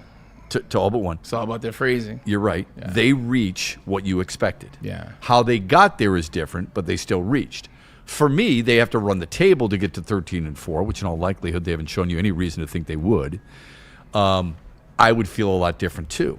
Here's the issue, and I keep going back to what you said on Monday. Yeah. Who did you lose to? Who have you beaten? Yeah. I need the 7 in a row because during that stretch, you will have beaten Teams Green Bay, matter. the Rams, the Bears, whether you think they're a good team or not. The Bears, and made up for the loss to Minnesota. Yeah. That's what's required for me to go full throttle and be a believer in this team like I was a year ago, and to feel like they belong in the same conversation as the Rams, the Eagles, and dare I say, just from the NFC standpoint, dare I say Seattle. Yeah. Cool? Yep. All right. Anything in the chat that we should get to before we jump on whether Braylon is buying in or if he's selling? Go ahead. Yeah, we definitely have a couple super chats I want to get to. Randall Smalls with the $5 Randall. super chat. And then J-Rod Sayers, I'll say his second $10 super chat. You'll like his as well. But Randall says, did Brad screw up by not taking a chance on Shedeur Sanders? No. No, not at all. Like, realistically, trust me, he's made a lot of mistakes. That wasn't one of them. Yeah, I don't think so either. Remember, he spent a 3rd-round pick on Hendon Hooker. He's basically out of football. Yeah. Would Shedeur Sanders have beaten out Kyle Allen? I don't know the answer to that. I don't think anybody does. But Kyle Allen, outside of a 1/2 of football, I believe, in the preseason, was actually pretty damn good. Yeah. Okay. Played well. Yeah. I just think too. I think we're in a space now where it was different back in the day. We had that conversation. If you didn't hear it, go back. It was pretty cool talking about the quarterbacks versus then and now. Back then, oh shoot, man, I lost my train of thought. What I was going to say is, look, we don't have to go back into the conversation. Yeah. Rodney Peete was a black quarterback for the Lions. Played at USC, as you know. I think it was a 4th-round pick, maybe a 3rd-round pick. Trash. But I liked him in Detroit. I thought he did some good things, he and Eric Kramer. I tried to figure this out while I was thinking about the mobile quarterbacks Detroit has had. Like, Eric Hipple could run a little bit. He could go outside the pocket. Eric Hipple got blasted. But Eric, every time I see him, because I see him in a lot of golf outings. I see him a lot of good dude. A lot of veteran shows. A lot of veteran shows you'll see him at. And every time I go up to him, I said, what was the cuss words that you uttered on that sideline? Because you see him, he's like, shit. Excuse me. That's so true. That's exactly what he does on the sideline when that helmet rolls off. He got smacked. Yeah, it's so true. But I was thinking about those guys who could actually move around the pocket, and we weren't all that thrilled with them, were we? And then we get 2 back-to-back quarterbacks who are more of a pocket passing type of player, and we're still not good enough. I think basically what we want is what everybody in the NFL wants. They want Josh Allen. They want Lamar Jackson. Yeah. They want players like that, and Patrick Mahomes. True, because that's why they stand out. Well, also too, when you have guys coming off the edge, like when you have guys like Micah Parsons, when you have guys like Myles Garrett, when you have guys like T.J. Watt, our own Aiden Hutchinson, you can't be a statue anymore. Right. Like, it's gotten to the point where, unfortunately, unless you have the best offensive line and you can sit in there and you can protect a little bit and give guys time, that statue stuff, these guys are too fast, too explosive. Like, they get to you. Yeah. Like, eventually. I mean, you could have the best. Detroit's got the best right tackle, and they got a very good left tackle. And you still have the clock. Yeah. It's still a ticking clock. Right. Anything else, Kool-Aid, that we need to address here before we jump into this? Definitely. J-Rod Sayers, he has the #1 crown in our chat today. $10 super chat says. Hey, J-Rod, good center field for Seattle. Way to play. He says, back to feeding a crowd. Thanksgiving 2004. My family fed an entire varsity football team dinner hosted at our church. 110 pounds of turkey, plus all of the sides. A total of 75 people. And get this, not a single piece of food left, he says. Wow. I appreciate that. I love that. Because when you talk about impacting the community, the fact you did your church, I know that there were people that were coming that needed that meal. I know you also gave some things away that night. You donated to the community. That's what we're talking about when we say impacting the community. I appreciate you and your family. That's really good stuff. Thanks awesome. for sharing that. We appreciate it very much. Remember, Braylon's was at a house. Yours was at a church, but it's still very effective. Good for you. Both covered by the Lord. I know somebody had mentioned in the chat about they were talking about the Tigers. Yeah. Colt Keith and saying, I hope they don't move him to third base. Somebody responded saying, well, I'd love to see him at first base. I would just remind people, and this goes not just for the Tigers, but for any sport, that dude's played 11 games, 7 starts at first base. All right? You're getting Gleyber Torres back. He's going to be your second baseman. He was a -4 defensive run saved. Your first baseman isn't great at defensive run saved. Your shortstop's not great at defensive run saved. And you have no third baseman. At some point, my hope is stop with the defense wins championships, okay, unless you're willing to say, I need a guy here because he's a good defensive player. Like, people are talking about Bo Bichette. Okay, he's 28. I'd love to see him in a Tigers uniform, too. Where are you going to play him? Don't stay DH. You got Kerry Carpenter as a DH. You have guys who are designated hitters right now. And when people say Colt Keith can be your DH, what do you do with Kerry Carpenter? Because he's not playing against lefties, because he's batting almost under 200 against lefties, and he's not great in the right field. Defense has got to matter at some point, and it's not simple as just saying, Bo Bichette, we're going to move you to third base. So I get why you're saying certain things in the chat. I just remind you of that. Colt Keith played 7. He had 7 starts at first base. That's it. I do not want an experiment at the major league level. I think it's enough of that stuff, personally. Yeah, I think while there's supposed to be a playoff team trending towards a squad that we want to see win a World Series, too. I get that. Tough way to do it if that's how you're going to do it. Let's get into this little bit of a new game here, all right? Braylon, are you buying or are you selling, all right? I've got a number of different questions that I'm going to ask you, and you can tell me why you're in or you're out, all right? Okay, let's do it. Okay, here we go. First one. Shedeur Sanders is an eventual starter in the National Football League. Sure. Expound. I think from what I've seen in college, and we talked about, there's not a ton of good quarterbacks now in the NFL. I think somebody will give this man an opportunity and give him a chance. I think he needs to go to a place that, he has to show something first in this Raiders game. He has to show something. Make him earn it. 100%. I'm one of those individuals that you should know something after this week. Like, you really should know something after this week. Doesn't mean you have to come to a conclusion, but you should get a better glimpse. 100%, and I would prefer that. But just seeing what I saw in college, understanding where I think so. Because also, too, I can name you a lot of guys that started in the NFL in the last 3 years. None of them necessarily that good. Right. So a consistent starter, maybe. And there's plenty of guys who are good in college who you know. That don't make it in the NFL. Don't make it in the NFL. Hi, Matt Leinart.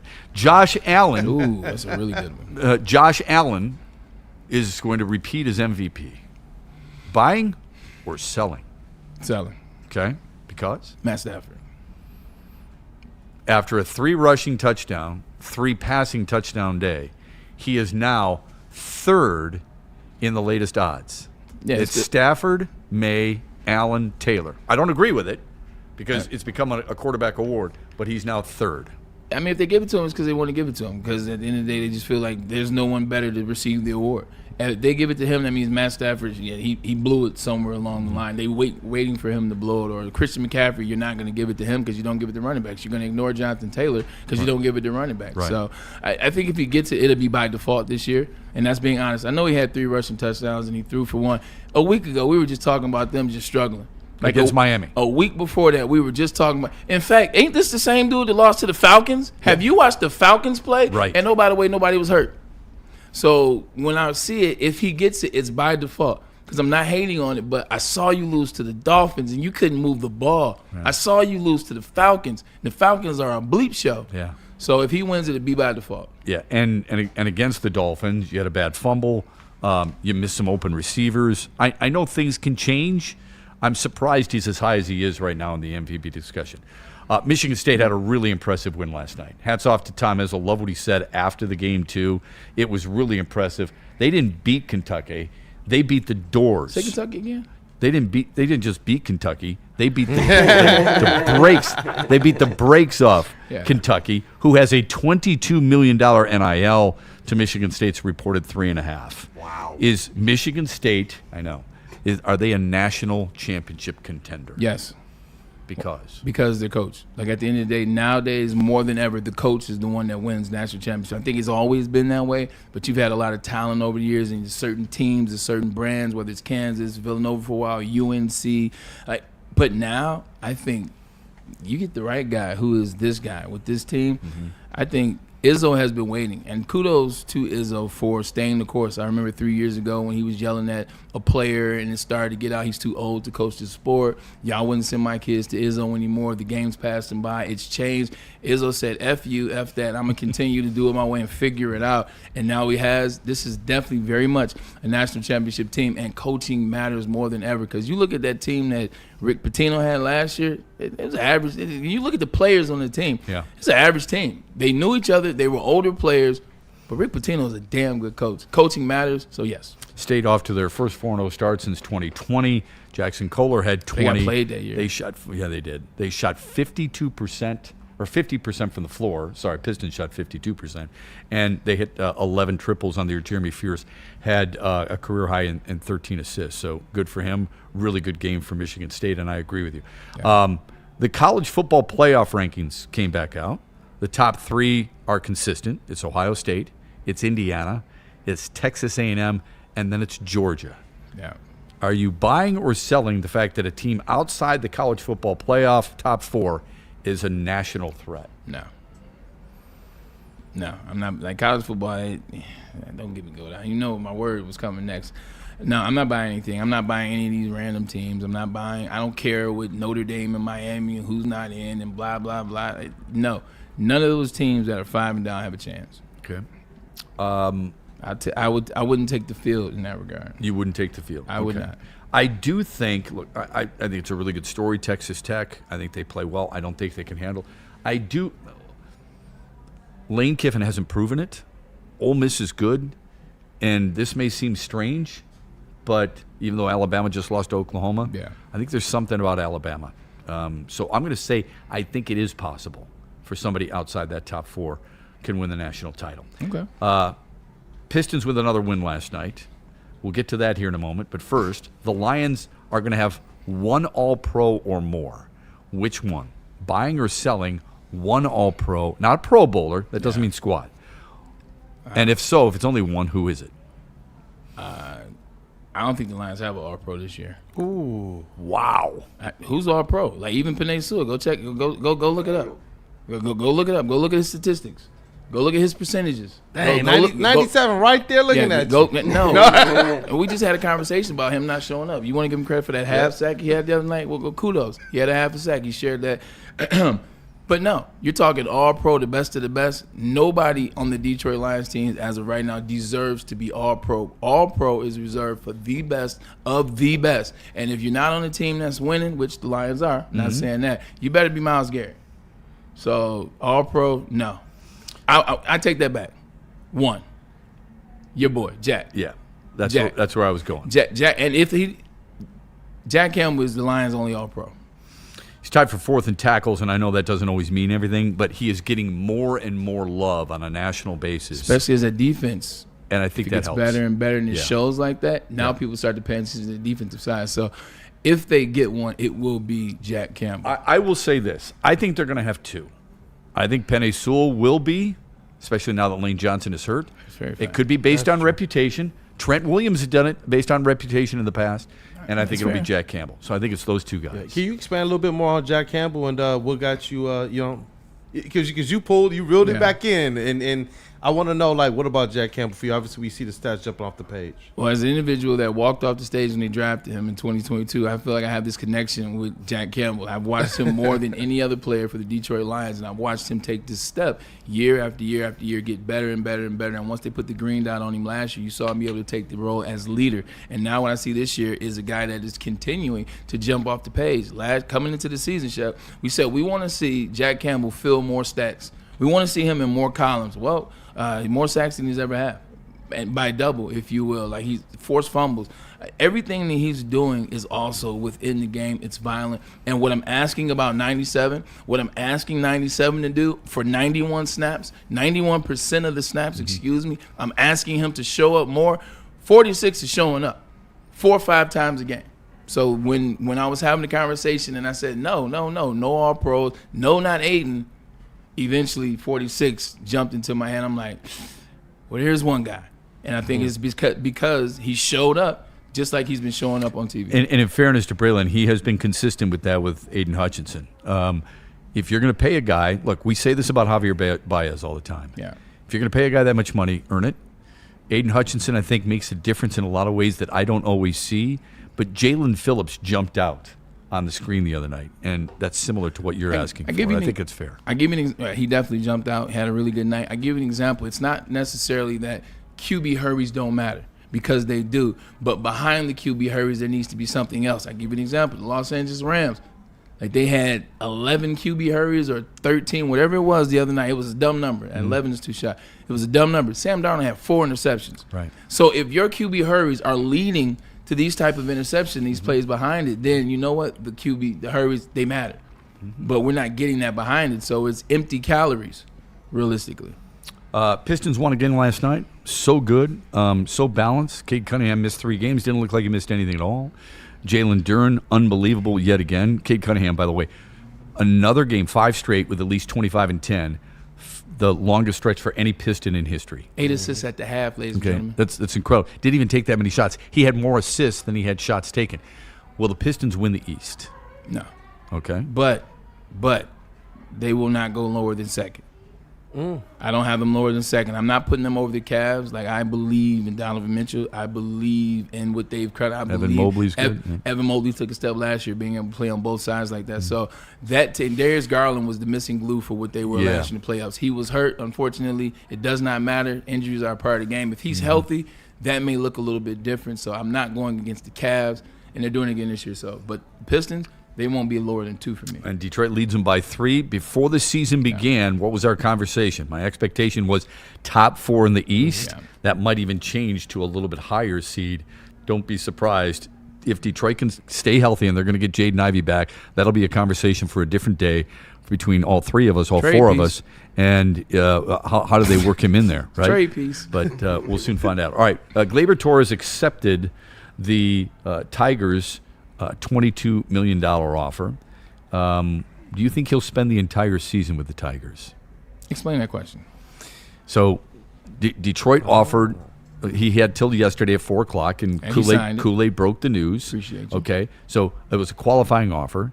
He signs for $22 million, one of 4 players to do that. One of 4, that's it, to do it this year. Okay. It just doesn't happen very often. Do you think he will stay with the Tigers the entire season? Got you.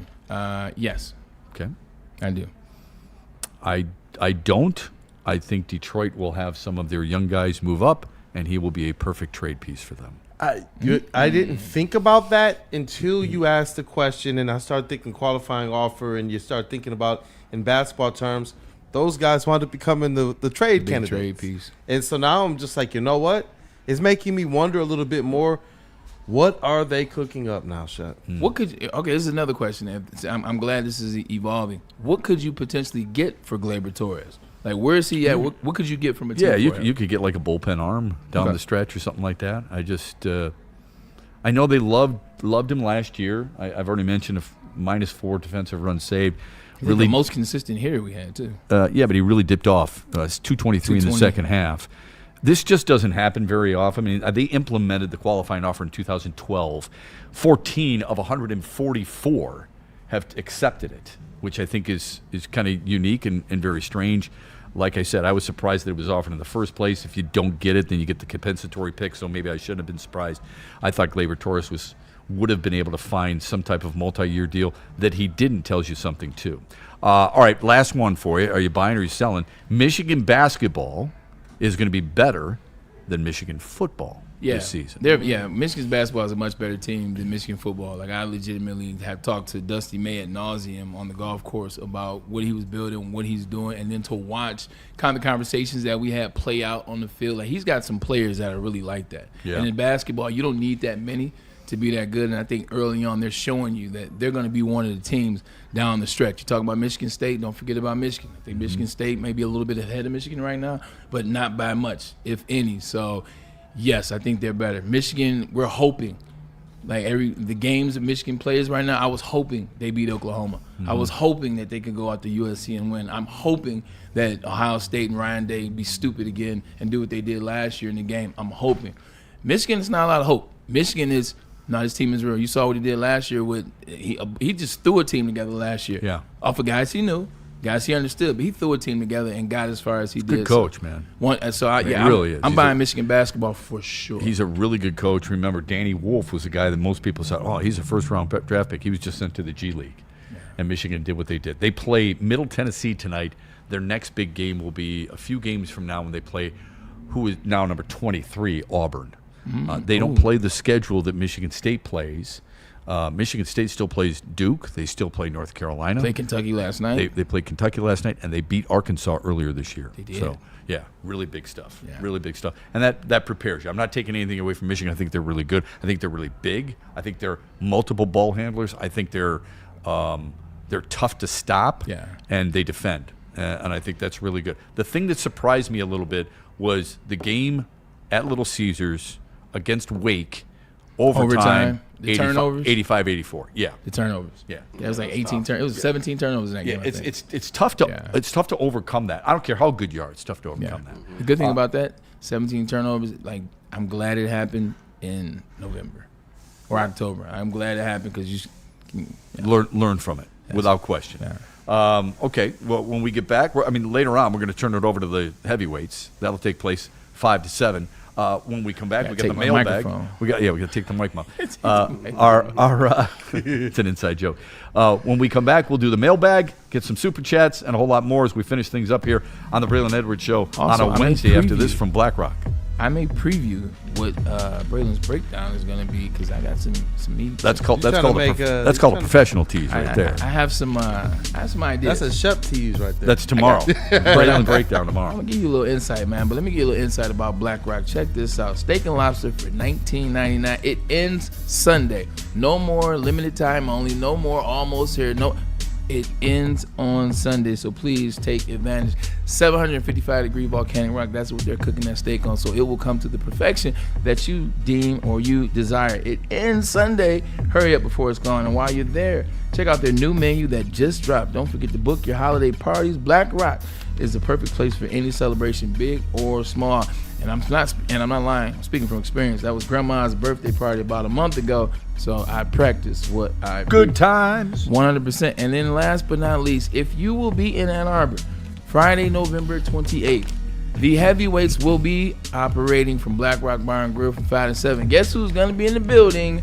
Yours truly. I will be in Ann Arbor the day before the Ohio State-Michigan game. So come up, party with us at Black Rock Bar and Grill in Ann Arbor. It's going to be fun. The heavies are doing the show, and I will be in the building. Don't forget steak and lobster. It ends Sunday. You're going to be in the building having some of that shrimp that is just outstanding. Free appetizers, too. And, if you're getting ready for the holidays, right, you want to look good during the holidays. Whether you're going to church or whether you're going over to family's house for Thanksgiving, make sure you're looking good. How do you do that? By what you wear and how you look because of your haircut. Lady Jeans, haircuts for men. They take care of you like nobody else does.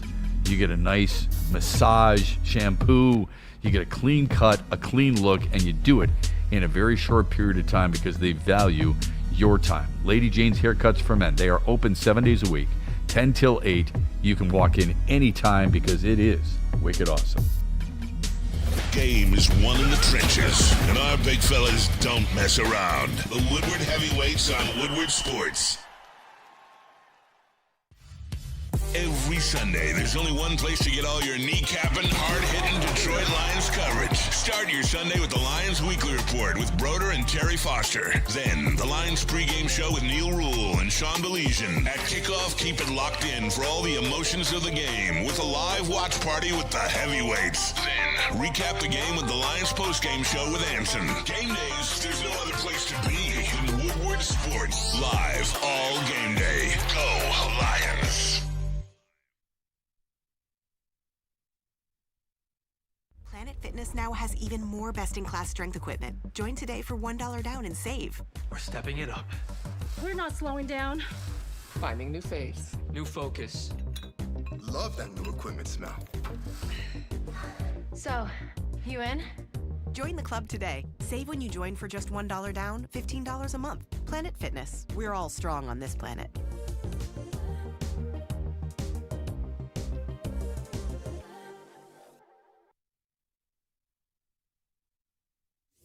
Big injuries, big news. Twice a week, Dr. Jeff Pierce from Michigan Sports and Spine joins Woodward Sports Network for the Injury Insider Report. Big D Energy Tuesdays at noon. Braylon Edwards and Shaq Thursdays at 3:30. Get expert analysis and in-depth breakdowns on the latest sports injuries from the man trusted by top athletes in the community, like D-Mac. Whether it's the Lions, Pistons, Tigers, or Red Wings, Dr. Pierce talks us through it all. Don't miss the Injury Insider Report with Dr. Jeff Pierce, your go-to source for understanding the impact of injuries on the games and players we love. Only on Woodward Sports Network. Scan the QR code on the screen or go to MichiganSportsandSpine.com to see if Dr. Jeff Pierce can help you. Stop searching for a vehicle and start finding one. Les Stanford Chevrolet Cadillac makes it easy. We harness the power of multiple dealerships and own the biggest selection of GM brands in the area to get you the car you need. With the Les Stanford Group, you'll have access to 4 different dealerships, providing you with more makes, more models, and more choices. We're connected to more than 1,000 vehicles, and with so many high-quality CPO vehicles available, you'll find new car quality at pre-owned prices. You can start and end your search at lesstanford.com today. Hunting season is almost here, Detroit, and your Lions are on the prowl. Make sure you're locked into Woodward Sports for all the Dan Campbell reactions, Jared Goff touchdowns, Amon-Ra first downs, Penny pancakes, Kirby picks, Gibbs big plays, and of course, Jack Fox's leg. Stay locked in on all your Lions coverage right here on Detroit's #1 sports network, Woodward Sports. It's bear hunting season, and Dan Campbell is hungry for some kneecaps. If you can just get a hold of them and you start dragging their ass out to the deep, dark abyss, you can drown them. The Kings of the North are back for another year of the brand new Lions. Make sure you're locked in to Detroit's #1 sports network for all the news and info on your Detroit Lions. WoodwardSports.com and click on Shop. Get the latest in Detroit sports apparel and exclusive Woodward Sports gear. WoodwardSports.com can get the whole team outfitted. Love the Pistons, Red Wings, and Tigers? We got something for you, too. Shop online at WoodwardSports.com. Lions. Woodward Sports, let's go. We're on their phones in the bathroom. Wicked pickup. Hey, look, it is Metro Detroit's hottest indoor pickleball spot. They got the 10 climate control courts. They got the chill lounge with cold drinks. But most importantly, you guys want to mark your calendars for Friday, January 9th.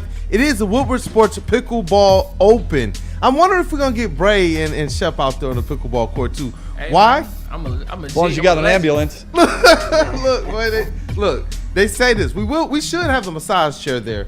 We'll see. That's about a good making idea. sure we can have That's that. a That really would be good awesome, idea. actually. But you can come and actually watch your favorite Woodward Sports personalities go head to head against each other and pickleball pros. Don't miss the Woodward Heavyweights, broadcasting live from Wicked Pickle from 5 to 7 p.m. If you want in on this action, scan that QR code or register today at pickleballtournaments.com for a chance to compete and maybe even take down your favorite Woodward Sports personalities. And like Shep said, we probably need to have an ambulance there, and let's make sure we got that massage chair there. You could get it from Massage Chair House. Are you looking to upgrade your relaxation game? Check out Massage Chair House in Bloomfield Hills, Michigan, the largest massage chair showroom in the Midwest. With the top brands for massage chairs like Ofinity and Osaki, located near the corner of Woodward and Long Lake Road. Experience the comfort with Dr. Eric Duncan, the Wellness Doc, creator of the top YouTube massage chair review channel. Book a visit at www.massagechairhouse.com or scan the QR code. Massage Chair House, your ticket to ultimate recovery and relaxation. Yes, sir. Hey, we back. That's a great song. It is. Steely Dan. Good stuff. Here's the stat of the day. Are you ready? Power stats with Shep. But it comes with a question associated with it. Stats. How many 300 passers have played against the Lions this year? 300-yard passes? Yeah. How many guys have had 300 yards against Detroit this year? No looking it up, Brendan. You can't do that. That's just Not looking anything going up. through the Not schedule. looking anything up. No.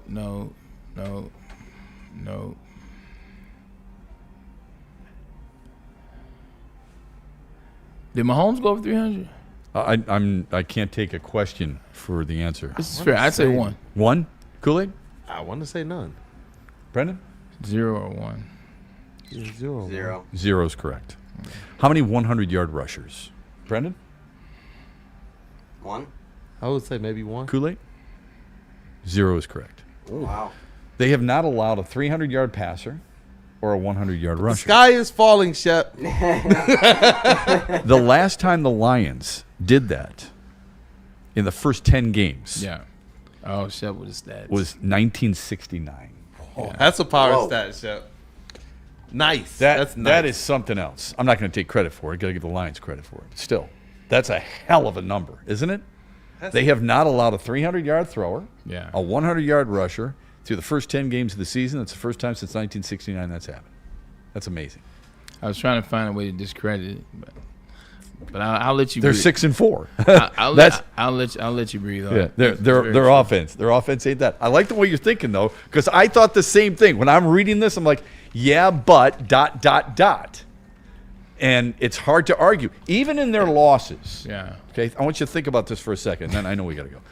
In their losses, Yeah. what's the worst loss? For me, it's Minnesota. Yeah. Was it the defense's fault? Offense played bad. Offense had turnovers. Was the defense the reason they lost to Philly?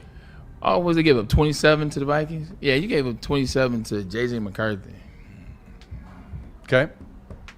I didn't think the defense was that bad for Green Bay against Green Bay. I didn't think it was that bad really against anybody outside of maybe if you're going to go the Vikings there. It's not like it was Buffalo last year, right?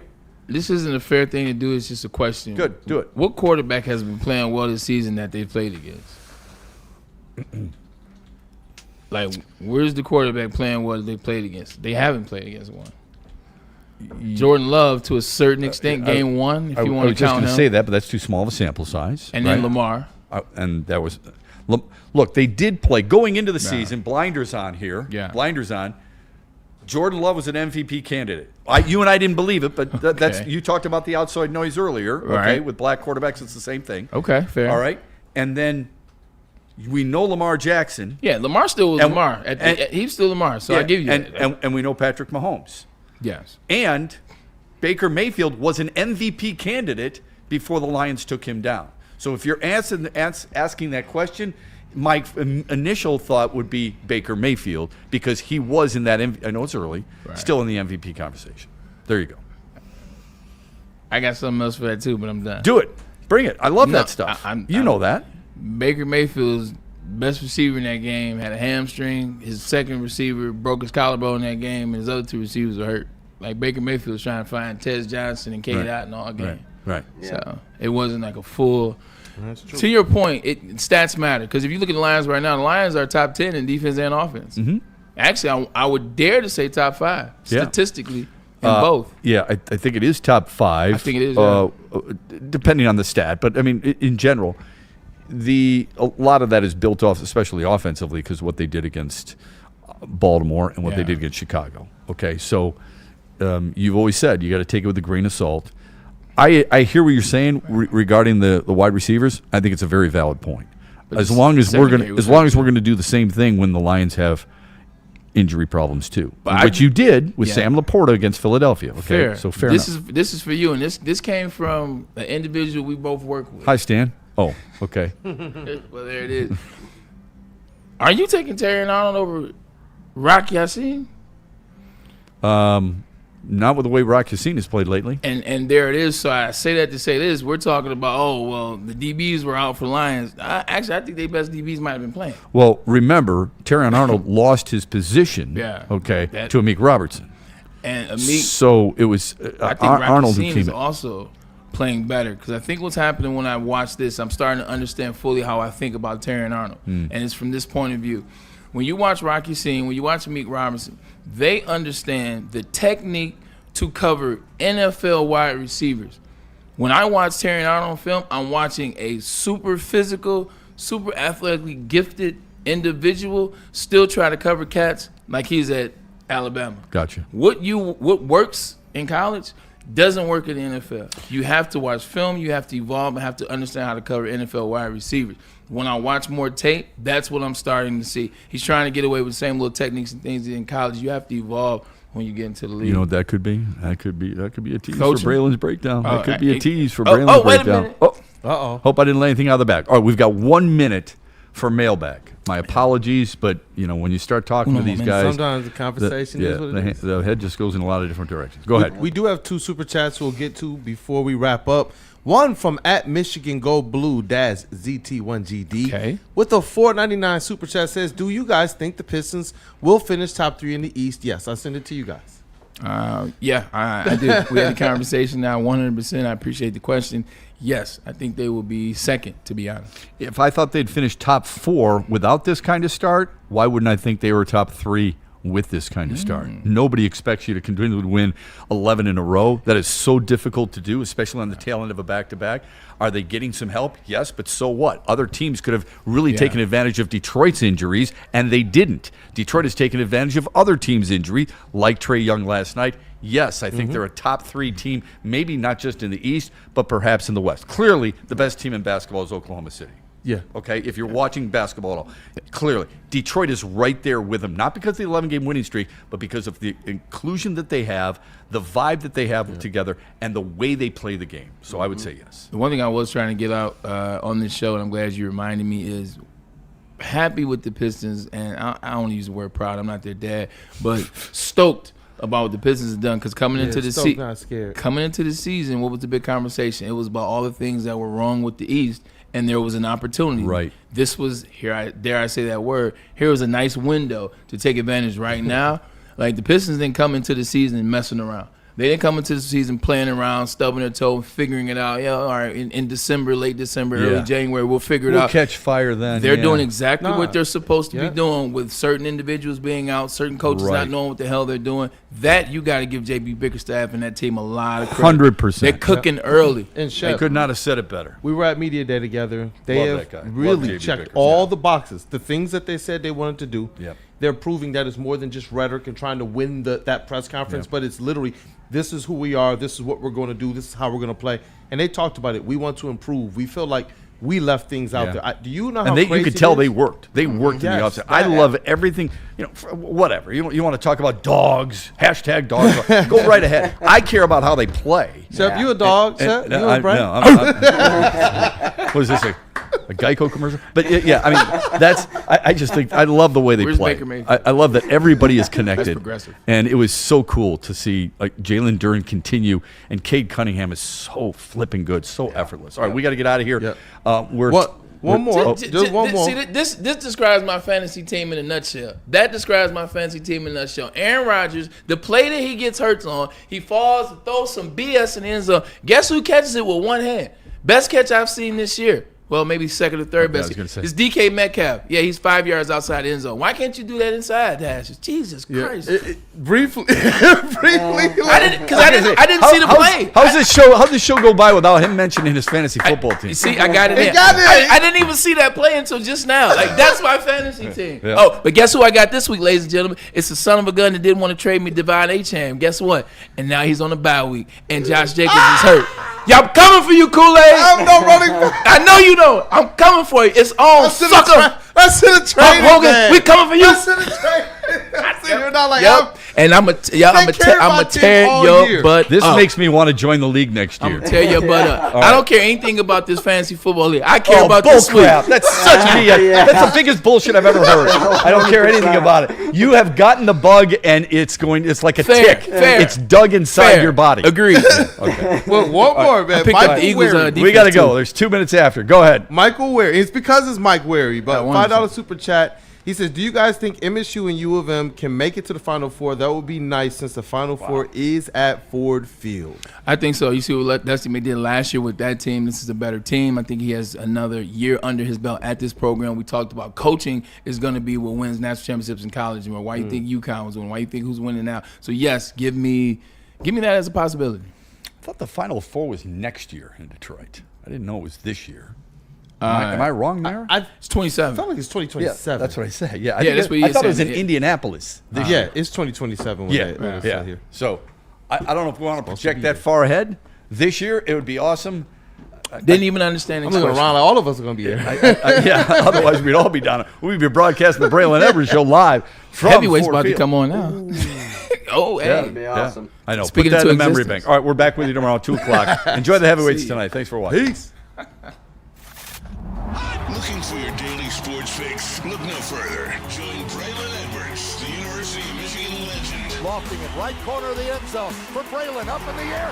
Touchdown, Michigan! And Shep, Do you believe this comeback? your favorite sports commentator, as they tackle the hottest topics in the world of sports. Catch the Braylon Edwards Show with Shep, Monday through Friday from 2 to 4 p.m. on the Woodward Sports Network. Get ready to laugh, learn, and love sports like never before.